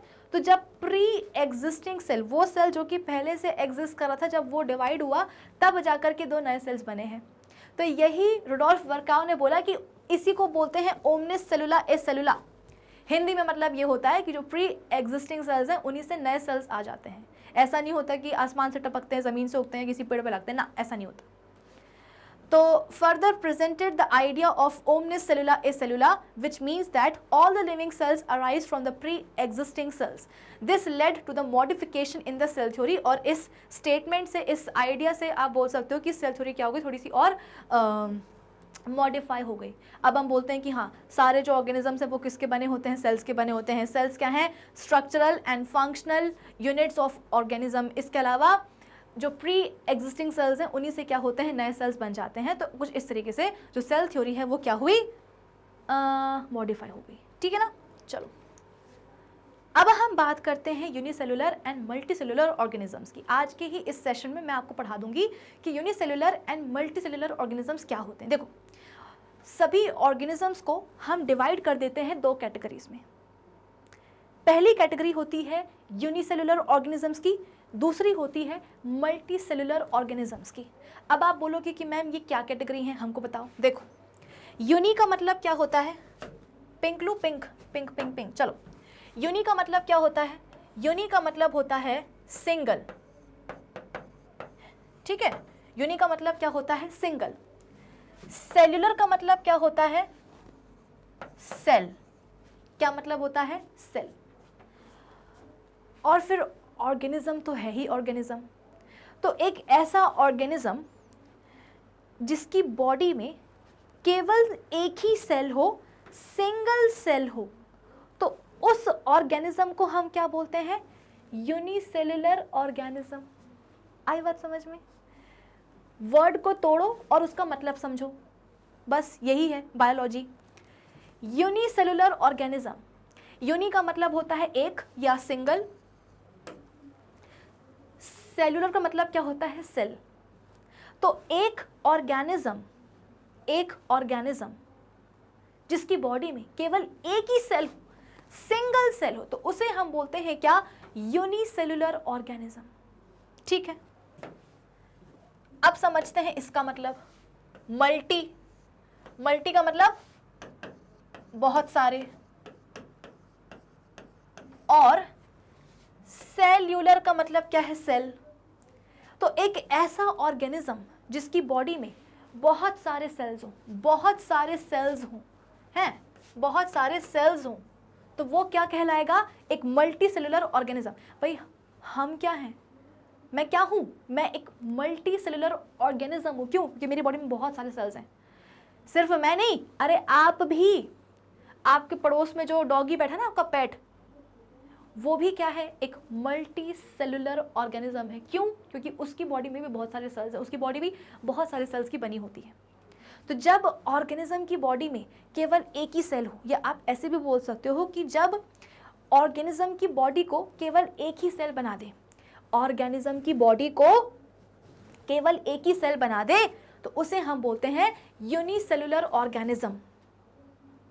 और जब ऑर्गेनिज्म की बॉडी में बहुत सारे सेल्स हो, तो उसको हम क्या बोलते हैं, एक मल्टी सेलुलर ऑर्गेनिज्म। ठीक। The body of unicellular organisms is composed of a single cell, that is single cell constitute the whole organism. की एक पूरे ऑर्गेनिज्म को बनाने के लिए, उसके स्ट्रक्चर को बनाने के लिए केवल एक ही सेल होता है। For example, amoeba, paramecium, chlamydomonas, yeast and bacteria. कहने में तो बड़ा अच्छा लग रहा है कि आय हाय, केवल एक ही सेल होगा बॉडी में, केवल एक ही सेल क्या करेगा, ऑर्गेनिज्म की पूरी बॉडी को बना देगा। एग्जाम्पल्स भी देखो इतने सारे हैं, अमीबा, पैरामीशियम। लेकिन ज़रा खुद सोचो कि अगर ऑर्गेनिज्म की बॉडी को केवल एक ही सेल बना रहा है और एक सेल कितना छोटा सा होता है, तो ज़रा दिमाग लगाओ कि वो ऑर्गेनिज्म जो केवल एक ही सेल का बना है, मतलब कि जो एक यूनिसेलुलर ऑर्गेनिज्म है, वो कितना छोटा होगा। सेल बहुत छोटे होते हैं, इतने छोटे होते हैं ना कि नेकेड आई से दिखते भी नहीं है, माइक्रोस्कोप का इस्तेमाल करना पड़ता है। तो एक ऐसा ऑर्गेनिज्म जो कि एक ही सेल का बना हो, एक ही सेल का बना हो, तो वो ऑर्गेनिज्म खुद कितना छोटा होगा, इतना छोटा होगा कि उसको माइक्रोस्कोप से देखना पड़ेगा। ऐसे तो दिखेगा भी नहीं। आई बात समझ में? तो एग्जाम्पल कौन होंगे यूनिसेलुलर ऑर्गेनिजम्स के? Amoeba, paramecium, chlamydomonas, yeast and bacteria. इन सब की मैं आपको शक्लें दिखा देती हूँ ताकि आपको थोड़ा सा इंटरेस्ट जागे। ये देखो, ये सारे क्या है? बैक्टीरिया। देखो ऐसा है, आगे जाकर के इस सेशन में हम बात करेंगे कि जो बैक्टीरिया है ना, उनका भी अलग अलग शेप होता है। कुछ का शेप होता है ऐसा कॉमा, कॉमा लगाते हैं ना हम, कॉमा, ऐसे कॉमा है। तो कॉमा शेप्ड के भी क्या होते हैं? बैक्टीरिया होते हैं। कुछ का रॉड शेप होता है। ये देखो यहाँ पर जो आपके सामने पिक्चर है, इसमें जो बैक्टीरिया है सिंगुलर होता है बैक्टीरियम, प्लूरल होता है बैक्टीरिया। तो यहाँ पर आपके सामने इस पिक्चर में जो बैक्टीरिया हैं उनका शेप देखो कैसा है? रॉड जैसा है कि नहीं है? कुछ कुछ बैक्टीरिया ऐसे भी होते हैं जिनका शेप कैसा होता है? ऐसा स्पाइरल शेप होता है। कुछ का रॉड जैसा होता है, कुछ का जो है कॉमा शेप होता है, कुछ जो है ना ऐसे गोले गोले होते हैं, स्फेरिकल शेप के होते हैं। तो अलग अलग शेप के बैक्टीरिया होते हैं। यहाँ पे अभी आपके सामने जो पिक्चर है उसमें बैक्टीरिया का शेप कैसा है? रॉड जैसा है। फिर इसके बाद में हम बात करते हैं किसकी? ये देखो अमीबा। आप बोलोगे कि मैम दिख तो रहे हैं इतने बड़े बड़े, ये सारी माइक्रोस्कोपिक इमेजेस हैं ऑर्गेनिजम्स की। ये उसकी थी बैक्टीरिया की, माइक्रोस्कोप के नीचे ऐसे दिखाई देते हैं। अब मैं बोलूँ कि देखो ये रहा बैक्टीरिया, आप बोलोगे मैम कहाँ? तो मैं बोलूँगी अरे देखो ना ये तो है। नहीं दिखेगा, माइक्रोस्कोप के नीचे ही रख के देखना पड़ता है। क्यों? अरे इतने छोटे होते हैं। छोटे क्यों होते हैं? क्योंकि एक ही सेल के बने हैं।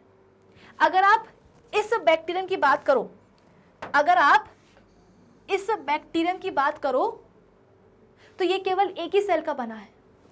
अगर इसकी बात करोगे तो ये बना होगा एक सेल का, इसकी बात करोगे तो ये बना होगा एक सेल का, इसकी बात करोगे तो ये बना होगा एक सेल का। तो सारे बैक्टीरियम एक ही एक सेल के बने हैं। एक सेल बहुत छोटा सा होता है, इतना छोटा होता है ना कि दिखता भी नहीं है आंखों से, माइक्रोस्कोप का इस्तेमाल करना ही पड़ता है। पल्ले पड़ा कि नहीं पड़ा कुछ? चलो, अमीबा अगेन एक ही सेल का बना है। अमीबा भी एक ही सेल का बना होता है, माइक्रोस्कोपिक है, ऐसे नहीं दिखता, पानी में पाया जाता है। ये है पैरामीशियम, दिखने में बड़ा खूबसूरत है लेकिन वही वाली बात है कि दिखेगा नहीं, माइक्रोस्कोप के नीचे ही दिखेगा। ये भी क्या है? एक ही सेल है, इसकी बॉडी का ये एक ही सेल है। ये भी देखो इसकी बॉडी का ये एक ही सेल है, ये पूरा एक सेल है। आप बोलोगे कि मैम क्या शेप है? कोई शेप नहीं है। ये देखो ये भी क्या है? इसकी बॉडी का ये एक सेल है, एक सेल से ही जो है इसकी बॉडी बन जाती है। बढ़िया, टेंशन ही नहीं। ये देखो ईस्ट, ईस्ट वही ईस्ट है जो कि मम्मी छोले भटूरे जब बनाती है ना तो भटूरे के डो में डालती हैं। जब ब्रेड बनती है, जब केक बनता है तो उसके भी बैटर में डाला जाता है क्या? ईस्ट। ठीक है, तो ये देखो ये है क्या? ईस्ट। ये है ईस्ट।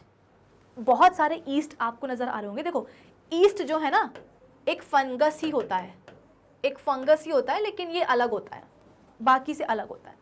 ये देखो ये एक ईस्ट है, ये एक ईस्ट है, ये एक है, ये एक है, ये एक है। तो अगर मैं इस ईस्ट की बात करूंगी ना तो ये बना होगा केवल एक ही सेल से, ये भी बना होगा एक सेल से, ये भी बना होगा एक सेल से, ये भी बना होगा एक सेल से।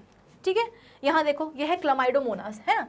तो बेसिकली देखो क्लामाइडोमोनास जो है ना वो ऐसा दिखता है, ऐसे दो फ्लैजेला होते हैं। ठीक है ना। आप बोलोगे कि मैम ये तो आपने कॉकरोच बना दिया है। नहीं, कॉकरोच नहीं है, ये क्या है? क्लामाइडोमोनास है। अगेन ये बना होता है केवल एक ही सेल से। ये देखो इसकी बॉडी का ये एक सिंगल सेल होता है, इसकी बॉडी का ये एक सिंगल सेल होता है।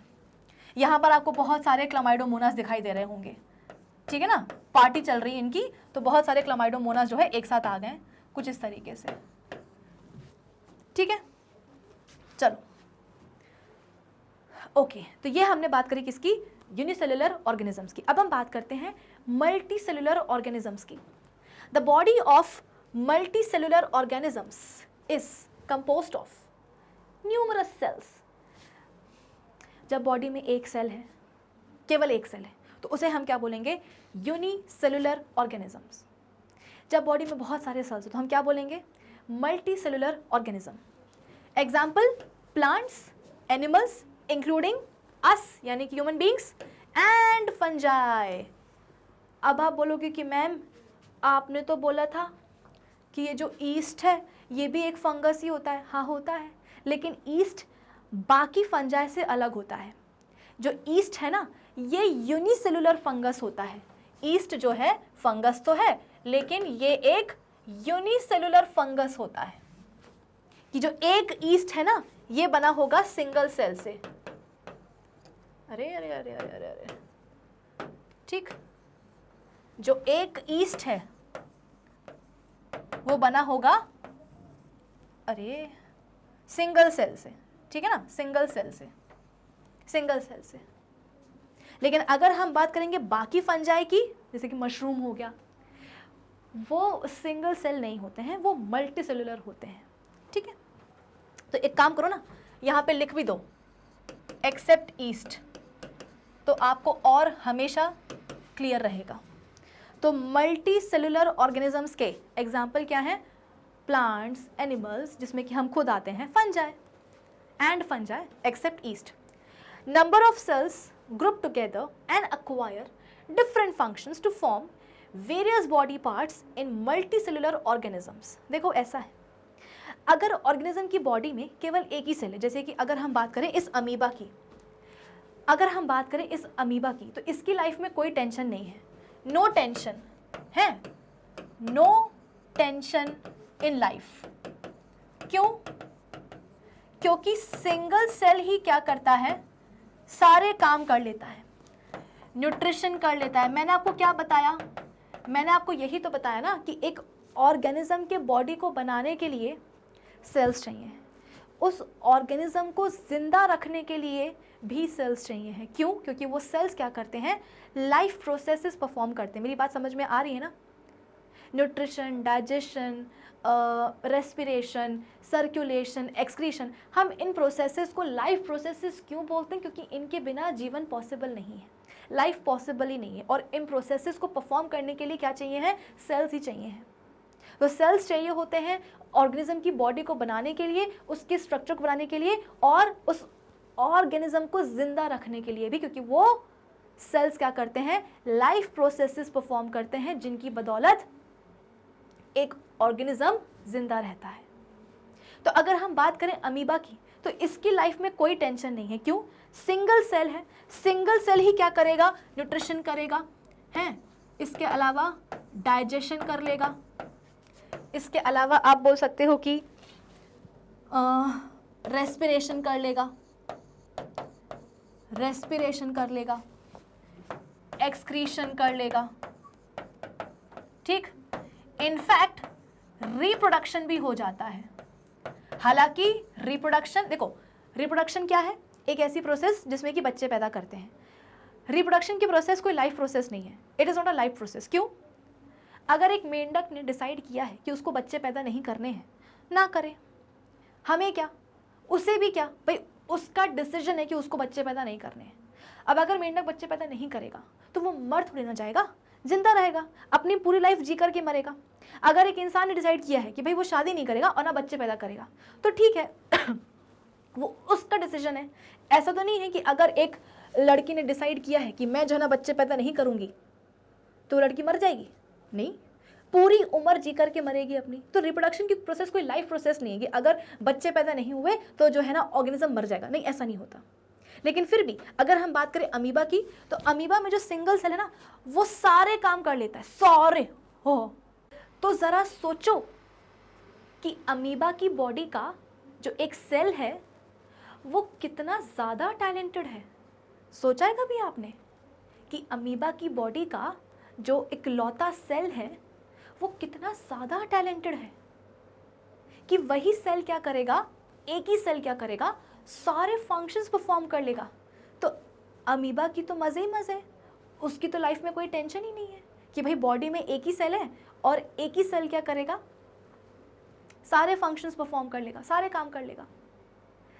ये बात सिर्फ अमीबा की नहीं है, ये बात है सारे यूनिसेलुलर ऑर्गेनिजम्स की।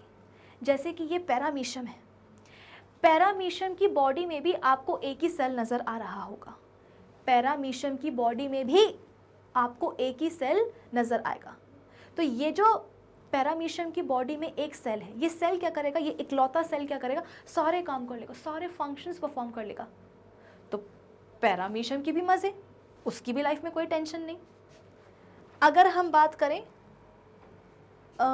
सपोज ये वाले ईस्ट की, अगर हम बात करें ये वाले ईस्ट की, तो इस ईस्ट की बॉडी में भी केवल एक ही सेल है और वो एक ही सेल क्या करेगा, तमाम सारे फंक्शंस परफॉर्म कर लेगा। तो ईस्ट की भी मज़े, कोई लोड ही नहीं है, कोई टेंशन ही नहीं है, बिंदास जी रहा है अपनी ज़िंदगी। अगर हम बात करें इसकी, ये क्लामाइडोमोनास, इसकी बॉडी में भी एक ही सेल है, सिंगल सेल है, और वो सिंगल सेल क्या करेगा, सारे काम कर लेगा, सब बढ़िया, सब चंगा, सब मज़े में है कि नहीं। तो यूनिसेलुलर ऑर्गेनिजम्स की लाइफ बड़ी सुकून की होती है, कोई लफड़ा नहीं होता है कि बॉडी में एक ही सेल होता है और वो एक ही सेल सारे काम कर लेता है, सारे फंक्शंस परफॉर्म कर लेता है कि नहीं। लेकिन अगर हम बात करें एक मल्टी सेलुलर ऑर्गेनिज्म की, तो चीज़ें थोड़ी सी कॉम्प्लेक्स हो जाती हैं। कैसे? चलो मैं समझाती हूँ आपको ये बात। सबसे पहले मैं एक मल्टी सेलुलर ऑर्गेनिज्म ड्रॉ कर लेती हूँ। देखो ये क्या है, एक मल्टी सेलुलर ऑर्गेनिज्म है। आप बोलोगे कि मैम चलो ठीक है, ऑर्गेनिज्म तो हमको दिख रहा है, लेकिन इस ऑर्गेनिज्म के बहुत सारे सेल्स कहाँ हैं? कोई बात नहीं, बना देते हैं, उसमें कौन सी बड़ी बात है। ये लो, बना दिए, ये देखो, ठीक, आपको बहुत सारे सेल्स चाहिए थे ना, ये लो, बना दिए बहुत सारे सेल्स। ठीक, अब तो लग रहा होगा क्या कि ये एक मल्टी सेलुलर ऑर्गेनिज्म है कि नहीं। अब लग रहा होगा, मना मत करना, लग रहा होगा। चलो अभी मैं बात करती हूँ ये वाले सेल की, मैं बात करती हूँ इस वाले सेल की। ये सेल बोलेगा कि भाइयों और बहनों, मैं सारे काम कर सकता हूँ, मैं न्यूट्रिशन भी कर सकता हूँ, मैं जो है रेस्पिरेशन भी कर सकता हूँ, मैं एक्सक्रीशन भी कर सकता हूँ, मैं रिप्रोडक्शन भी कर सकता हूँ, मैं सब कर सकता हूँ। तो हमने बोला कि ठीक है भाई, रुक जा, कर लेना, कोई दिक्कत की बात नहीं है, तुम्हें सब आता है, हमें समझ में आ गई, तुम कर लेना, सारे काम कर लेना। तो फिर ये वाला सेल भी बोल उठेगा कि सुनो सुनो, वो ही अकेला सेल नहीं है, मैं भी हूँ और मैं भी सारे काम कर सकता हूँ, मैं भी सब काम करूँगा। अगर वो सारे काम करेगा तो मैं भी सारे काम करूँगा। तो हमने बोला चलो ठीक है यार, कर लो, तुम भी कर लो, किस बात का जो है ना रोना है। फिर इसके बाद में ये सेल बोलेगा, ये बोलेगा, ये बोलेगा, ये बोलेगा, सारे सेल्स बोलेंगे कि अरे यार, हम भी तो सेल्स हैं और हम भी सारे काम कर सकते हैं, हमारी क्षमताओं को जो है अंडर एस्टिमेट मत करो। सारे सेल्स बोल उठेंगे कि नहीं, हम भी करेंगे, हम भी करेंगे, हम भी करेंगे। तो भाई जो मल्टी सेलुलर ऑर्गेनिज्म है वो तो पगला जाएगा। क्यों? उसकी बॉडी में बहुत सारे सेल्स हैं और सारे सेल्स जो हैं सब कुछ करने को तैयार हैं। तो ये तो दिक्कत की बात है ना। इसीलिए इस दिक्कत का सामना करने के लिए क्या किया जाता है, रुको मैं बताती हूँ आपको। इस दिक्कत का सामना करने के लिए सेल्स के ग्रुप बनाए जाते हैं। जैसे कि बना ये एक ग्रुप, फिर बना ये एक ग्रुप, फिर बना ये एक ग्रुप, ठीक है, और बन गया ये एक ग्रुप। तो यहाँ पर हमने क्या करा, सेल्स को ग्रुप में डिवाइड कर दिया। ये एक ग्रुप है, ये एक ग्रुप है, ये दूसरा ग्रुप है, ये तीसरा ग्रुप है, ये चौथा ग्रुप है। अब आप बोलोगे कि मैम इस ग्रुपिंग से फ़ायदा क्या हुआ? फ़ायदा है। इस ग्रुप के सेल्स को हमने बोला कि हमें पता है कि तुम्हारी क्षमताएं बहुत ज़्यादा हैं, लेकिन मल्टी सेलुलर ऑर्गेनिज्म की बॉडी में तो बहुत सारे सेल्स होते हैं। अब सारे सेल्स सारे काम करेंगे तो दिक्कत हो जाएगी। इसीलिए सारे सेल्स को सारे काम करने की ज़रूरत नहीं है, सारे सेल्स को सारे काम करने की ज़रूरत नहीं है। ये जो ग्रुप है सेल्स का, इस ग्रुप के सेल्स से हमने बोला कि तुम जो है तुम कर लो डाइजेशन, तुम कर लो क्या? डाइजेशन। सेल्स के इस ग्रुप से बोला, मतलब इस ग्रुप के सेल्स से बोला कि तुम कर लो रेस्पिरेशन, तुम क्या कर लो, रेस्पिरेशन कर लो। सेल्स के इस ग्रुप से बोला कि तुम लोग क्या कर लो, तुम लोग कर लो एक्सक्रीशन, क्या कर लो, एक्सक्रीशन, है ना। एक काम करो, यहाँ पे ना न्यूट्रिशन लिख दो, न्यूट्रिशन, ठीक, यहाँ पे लिख दो न्यूट्रिशन। तो ये जो ग्रुप था ना, इस ग्रुप के सेल्स से बोला कि तुम लोग कर लो मिलकर के न्यूट्रिशन। फिर ये जो ग्रुप है, इस ग्रुप के सेल्स से बोला कि तुम लोग रोना मत, तुम लोग एक काम कर लो, तुम लोग एक काम करो, तुम लोग कर लो, तुम लोग क्या कर लो, तुम लोग कर लो सपोज रिप्रोडक्शन, चलो तुम लोग कर लो रिप्रोडक्शन। तो हुआ क्या, यहाँ पर हमने काम बांट दिए। जैसे कि मैं इसको ऐसे समझाती हूँ कि एक स्कूल है, स्कूल बहुत बड़ा सा नहीं, छोटा सा ही स्कूल है, और स्कूल में जो है एनुअल फंक्शन हो रहा है ना। अब एनुअल फंक्शन में तो बहुत सारी चीज़ें होती हैं, डांस भी होता है, गाना भी गाया जाता है, कुछ ड्रामा भी होता है, पोस्टर कंपटीशन भी होता है, डिबेट भी होता है, डिबेट कंपटीशन, बहुत सारी एक्टिविटीज़ होती हैं। अब स्कूल में बच्चे हैं, अब सारे बच्चे खड़े हो गए कि मैम हम नाचेंगे भी, हम गाएंगे भी, हम पोस्टर भी बनाएंगे, हम डिबेट भी करेंगे, हम ये भी करेंगे, हम वो भी करेंगे। तो सारे टीचर्स तो पगला जाएंगे कि मानो एक स्कूल में 5000 बच्चे हैं, एक स्कूल में 5000 बच्चे हैं, 5000 बच्चे बोल रहे हैं कि भाई हम गाना भी गाएंगे, हम डांस भी कर लेंगे, हम ये भी कर लेंगे, हम वो भी कर लेंगे। तो भाई कंपटीशन तो, अब सोचो ना, 5000 बच्चों का डांस कंपटीशन, हर बच्चा जो है 10 मिनट नाच के जा रहा है, अब टीचर बैठ के देख रहा है उसको कि हाँ नाचो बेटा नाचो। अब 5000 बच्चों का डांस कंपटीशन, कितना मतलब उसको देखना, फिर उसके बाद में उसको जज करना डिफ़िकल्ट होगा। तो टीचर क्या बोलेंगे कि सुनो, तुम लोग 5000 बच्चे हो ना, तुम लोग डिवाइड हो जाओ, जो बहुत अच्छा डांस करता है वो डांस कंपटीशन में जाओ, जो गाना बहुत अच्छा गाता है वो सिंगिंग कंपटीशन में जाओ, जो ड्राइंग पोस्टर बहुत अच्छे बनाता है वो पोस्टर कंपटीशन में चले जाओ, जो बोलता अच्छा है, डिबेट अच्छा करता है, वो जाओ डिबेट कंपटीशन में। तो हुआ क्या, इतने सारे बच्चे थे, सारे बच्चों में सारी क्षमताएं थी, लेकिन हमने क्या करा, चीज़ों को आसान करने के लिए, सिंप्लीफाई करने के लिए बांट दिया कि कुछ बच्चे डांस करेंगे, कुछ बच्चे गाना गाएंगे, कुछ बच्चे पोस्टर बनाएंगे, कुछ बच्चे जो है ना डिबेट कंपटीशन में हिस्सा लेंगे, कुछ बच्चे जो है क्या बोलते हैं उसको, कमरा ही मतलब जो हॉल है वही जो है ना डेकोरेट कर देंगे, कुछ लोग कुछ बच्चे जो है रंगोली कंपटीशन में पार्टिसिपेट करेंगे, कुछ बच्चे जो है मेहंदी कंपटीशन में पार्टिसिपेट करेंगे, कुछ बच्चे जो हैं सैलेड मेकिंग कंपटीशन जो होता है ना उसमें पार्टिसिपेट करेंगे। तो हमने काम डिवाइड कर दिए हैं, और काम डिवाइड करने को ही हम क्या बोलते हैं, डिवीजन ऑफ लेबर। क्या बोलते हैं, डिवीजन ऑफ लेबर। यहाँ पे वर्ड आएगा, रुको मैं बताती हूँ, ये देखो हम क्या बोलते हैं, डिवीजन ऑफ लेबर, कि हमने काम बांट दिए हैं, ये काम ये करेगा, ये काम ये करेगा, ये काम ये करेगा। तो यहाँ पर भी देखो ना, डिवीजन ऑफ लेबर ही तो हो रहा है कि हमने काम बांट दिए कि तुम करोगे न्यूट्रिशन, तुम करोगे रिप्रोडक्शन, तुम करोगे रेस्पिरेशन, तुम करोगे रिप्रोडक्शन, तुम करोगे एक्सक्रीशन। लड़ना नहीं, लड़ना झगड़ना नहीं है, सबको काम मिलेगा। ऐसा नहीं कि कोई सेल बच जाएगा कि ओहो मेरे पास तो काम ही नहीं है ना, सारे सेल्स को काम मिलेंगे। लेकिन आप बोल सकते हो कि काम बांट दिए जाएंगे, इसे हम बोलते हैं डिवीजन ऑफ लेबर।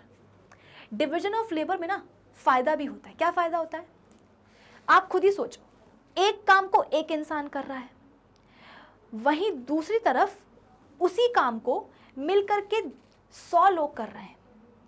एक आदमी जो है ब्रिज बना रहा है, लगा पड़ा है ब्रिज बनाने में, जीवन भर जो है ना वो ब्रिज बनाता ही रहेगा। दूसरी तरफ 100 लोग मिलकर के ब्रिज बना रहे हैं। तो तुम्हें क्या लगता है, दिमाग लगाओ कि ब्रिज किसका बनेगा अच्छा, उस इंसान का, मतलब कि वो वाला ब्रिज जो कि केवल एक ही इंसान बना रहा है, या वो वाला ब्रिज जिसे मिल करके 100 लोग बना रहे हैं। जाहिर सी बात है, जिस ब्रिज को 100 लोग मिल करके बना रहे हैं वो ब्रिज अच्छा बनेगा, एफिशिएंट बनेगा। और वो ब्रिज जिसे केवल एक ही इंसान बना रहा है वो तो टूट जाएगा। पहली बात तो बनेगा ही नहीं है, बनेगा ही नहीं, और बन भी जाएगा तो फिर वो टूट जाएगा क्योंकि वो एफिशिएंट नहीं होगा।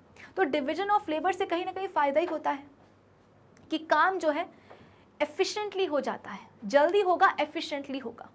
तो मल्टी सेलुलर ऑर्गेनिजम्स की बॉडी में डिवीजन ऑफ लेबर पाया जाता है कि काम बांट दिए जाते हैं। सेल्स, क्योंकि भाई फायदा है ना, मल्टी सेलुलर ऑर्गेनिजम्स को फायदा है, उनकी बॉडी में बहुत सारे सेल्स होते हैं, तो सेल्स के ना अलग अलग ग्रुप बनाए जाते हैं और हर एक ग्रुप को एक एक काम असाइन कर दिया जाता है कि बेटा तुम अब ये करोगे, तुम ये करोगे, तुम ये करोगे, तुम ये करोगे। तो इसलिए यहाँ पे लिखा हुआ है कि the number of cells group together, the number of cells group together and acquire different functions. Different functions जो है अक्वायर कर लेंगे, जैसे कि देखो इस ग्रुप का काम है क्या न्यूट्रिशन, इसका काम है क्या रेस्पिरेशन, इसका काम है क्या रिप्रोडक्शन, इसका काम है क्या excretion, to form various body parts in multi cellular organism. जैसे कि हमारे बॉडी में इतने सारे पार्ट्स होते हैं, स्टमक है, इंटेस्टाइन है, फेफड़े हैं, लंग्स हैं, हार्ट है, ब्रेन है, हड्डियां हैं, मसल्स हैं, ये सब किस चीज़ के बने हुए हैं? सेल्स के ही तो बने हुए हैं। जो हमारे लंग्स हैं, जो हमारे फेफड़े हैं, वो बने हुए हैं सेल्स से। तो फेफड़ों के जो सेल्स होंगे, लंग्स के जो सेल्स होंगे, वो क्या करेंगे? रेस्पिरेशन में मदद करेंगे। हार्ट के जो सेल्स हैं, हार्ट के जो सेल्स हैं वो सर्कुलेशन में मदद करेंगे, ब्लड को पंप करने में मदद करेंगे, है कि नहीं? तो इसलिए बोला गया है कि इन मल्टी सेलुलर ऑर्गेनिजम्स इतने सारे सेल्स होते हैं कि जो सेल्स है ना वो ग्रुप बना लेते हैं, सेल्स ग्रुप टुगेदर, और अक्वायर कर लेते हैं different functions to form various body parts. कि स्टमक बन गया, हाथ पाँव बन गए, पूरा जो है ना इंटेस्टाइन बन गई, ब्रेन बन गया, वर्टिब्रल कॉलम बन गई, रिब्स बन गई, कुछ इस तरीके से लंग्स बन गए। Multi cellular organisms develop from a single cell. अब ये मत सोचना कि हाँ एक सेल मतलब एक यूनिसेलुलर ऑर्गेनिज्म है, एक यूनिसेलुलर ऑर्गेनिज्म है तो वो वैसा का वैसा होगा। एक मल्टी सेलुलर ऑर्गेनिज्म है तो उस मल्टी सेलुलर ऑर्गेनिज्म की बॉडी में हमेशा बहुत ही सारे सेल्स रहे होंगे, ऐसा नहीं। मल्टी सेलुलर ऑर्गेनिज्म की शुरुआत भी एक ही सेल से होती है। बताऊं कैसे? ये एक स्पर्म है, ये एक ओवम है, चलो पिंक कलर से बनाते हैं, पिंक कलर, ठीक है। तो ये क्या है? ये एक स्पर्म है। इंसानों की बात कर रही हूँ मैं, आपको बताती हूँ कि इंसानों के बच्चे कैसे पैदा होते हैं। तो मेल पेरेंट, जो मेल पेरेंट है, आप इसको फादर भी बोल सकते हो। जो मेल पेरेंट है उसकी बॉडी से निकलता है क्या? स्पर्म। जो फीमेल पेरेंट है या आप इसको आसान भाषा में मदर भी बोल सकते हो, निकलता है क्या? एग या ओवम बोल लो। तो मेल पेरेंट की बॉडी से निकला स्पर्म, फीमेल पेरेंट की बॉडी से निकला क्या? एग या ओवम। ये एग क्या करेगा? जा करके घुस जाएगा एग के, ये स्पर्म क्या करेगा? मेल पेरेंट की बॉडी से निकला स्पर्म, फीमेल पेरेंट की बॉडी से निकला क्या? एग या ओवम। ये स्पर्म पता है क्या करेगा? ये स्पर्म जाकर के एग के साथ मिल जाएगा। ये स्पर्म एग के साथ जाकर के मिल जाए।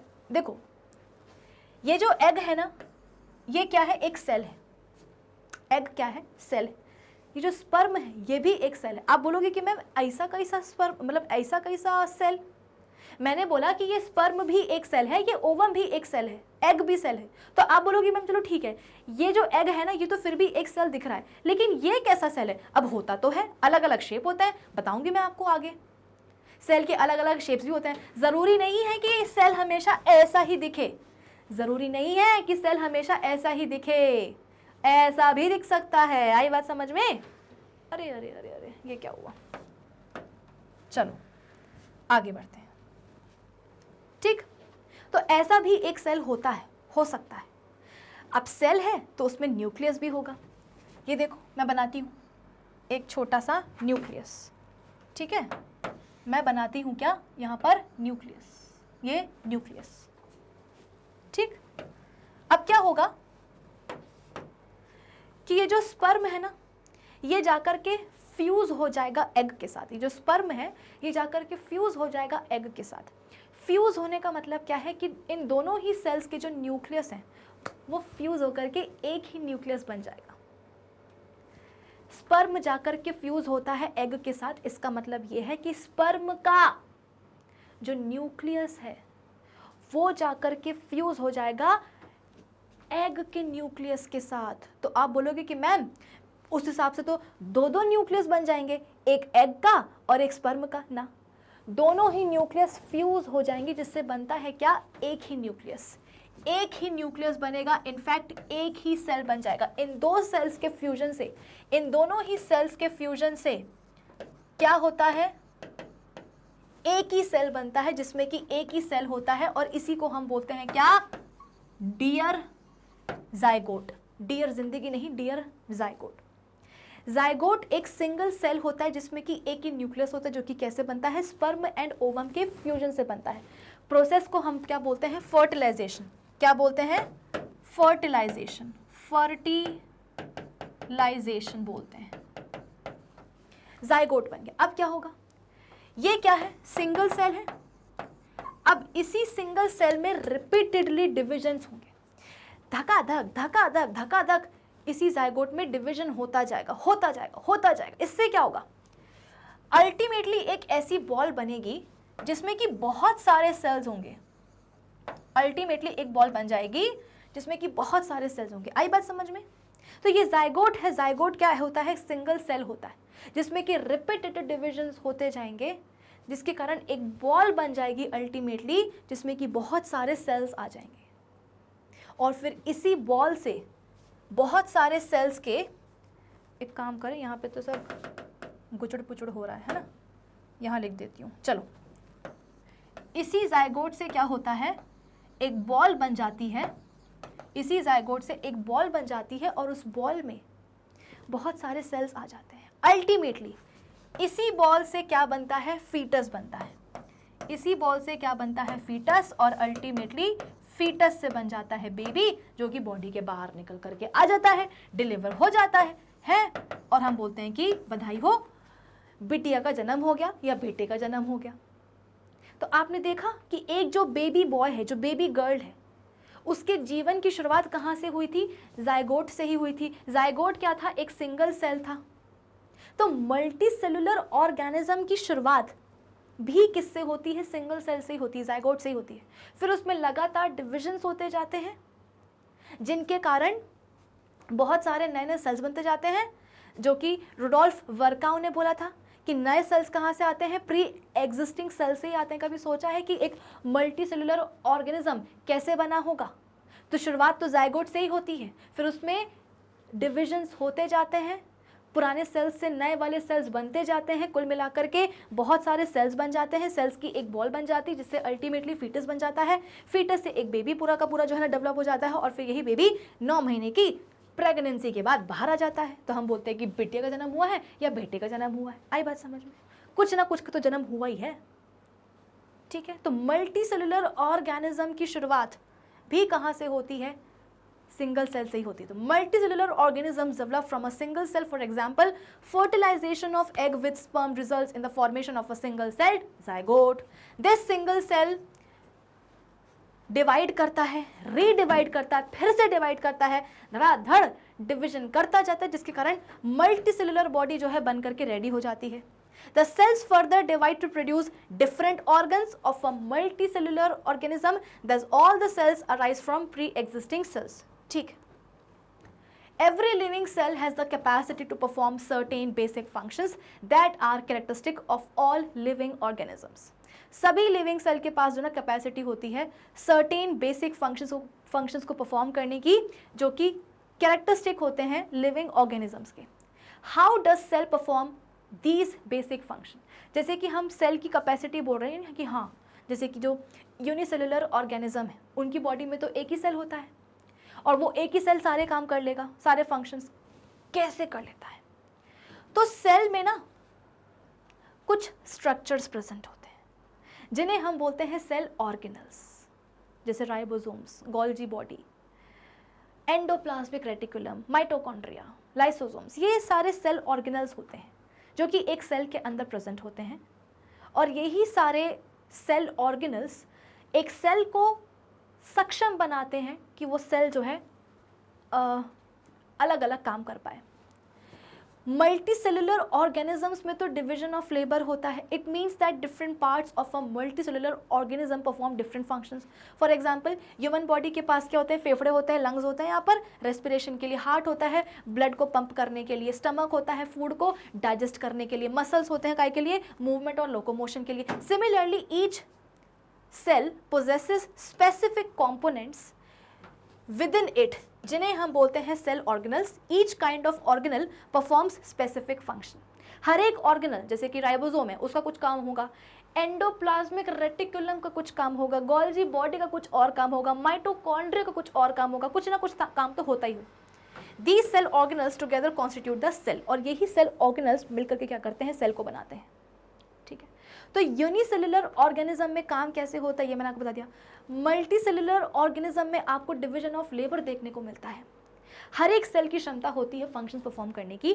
सेल इतना सक्षम कैसे हो रहा है, क्योंकि सेल के पास होते हैं क्या, स्पेशलाइज्ड स्ट्रक्चर्स जिन्हें हम बोलते हैं सेल ऑर्गेनल्स.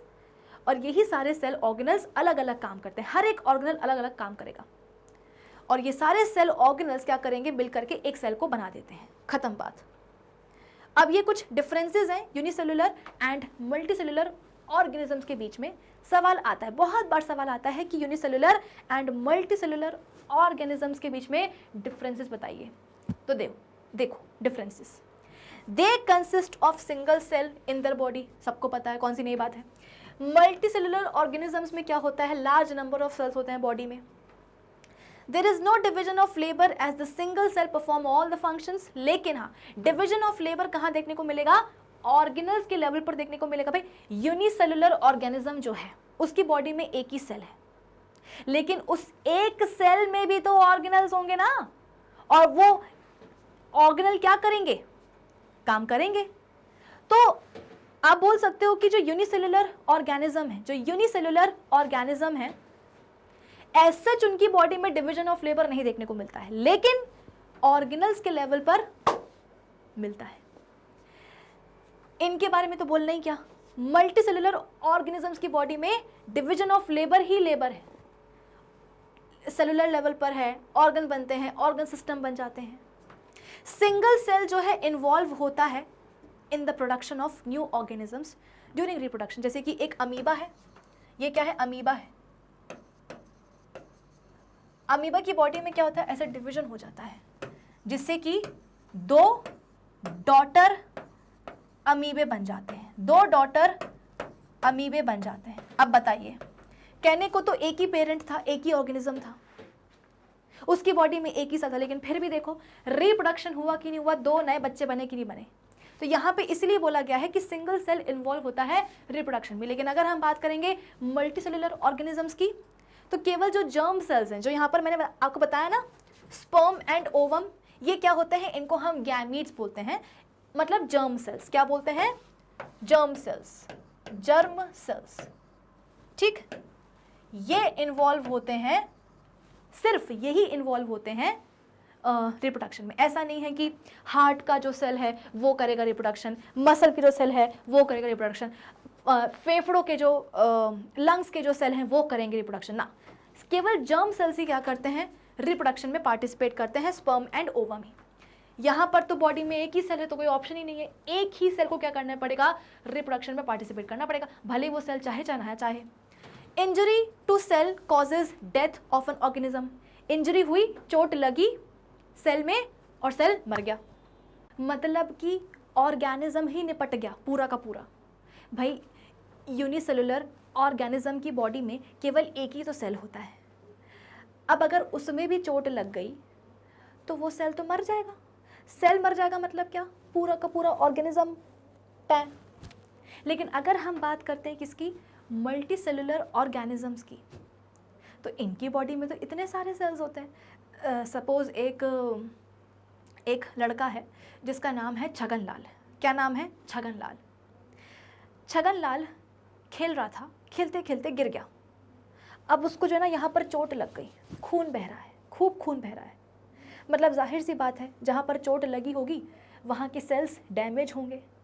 लेकिन क्या चोट लगने से और जिस जगह चोट लगी है वहाँ के सेल्स डैमेज होने से छगनलाल मर जाएगा क्या, नहीं ना. फिर भाई हम भी तो बचपन में जो है इतना खेलते कूदते हैं, गिरते पड़ते हैं, कभी यहाँ चोट लगी, कभी ये वाला घुटना छिला, कभी ये वाला जो है ना घुटना छिला, इतनी चोटें लगती हैं, तो क्या मर जाते हैं क्या? नहीं ना। क्यों?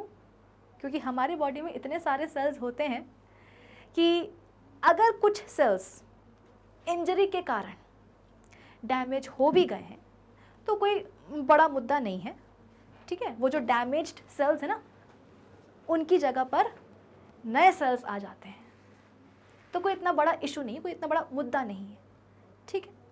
तो इंजरी या death of some cells will not affect the organism as they get replaced, कि अगर कोई सेल्स डैमेज हो गए हैं, कोई मर गए हैं, तो कोई बात नहीं, नए सेल्स आ जाएंगे।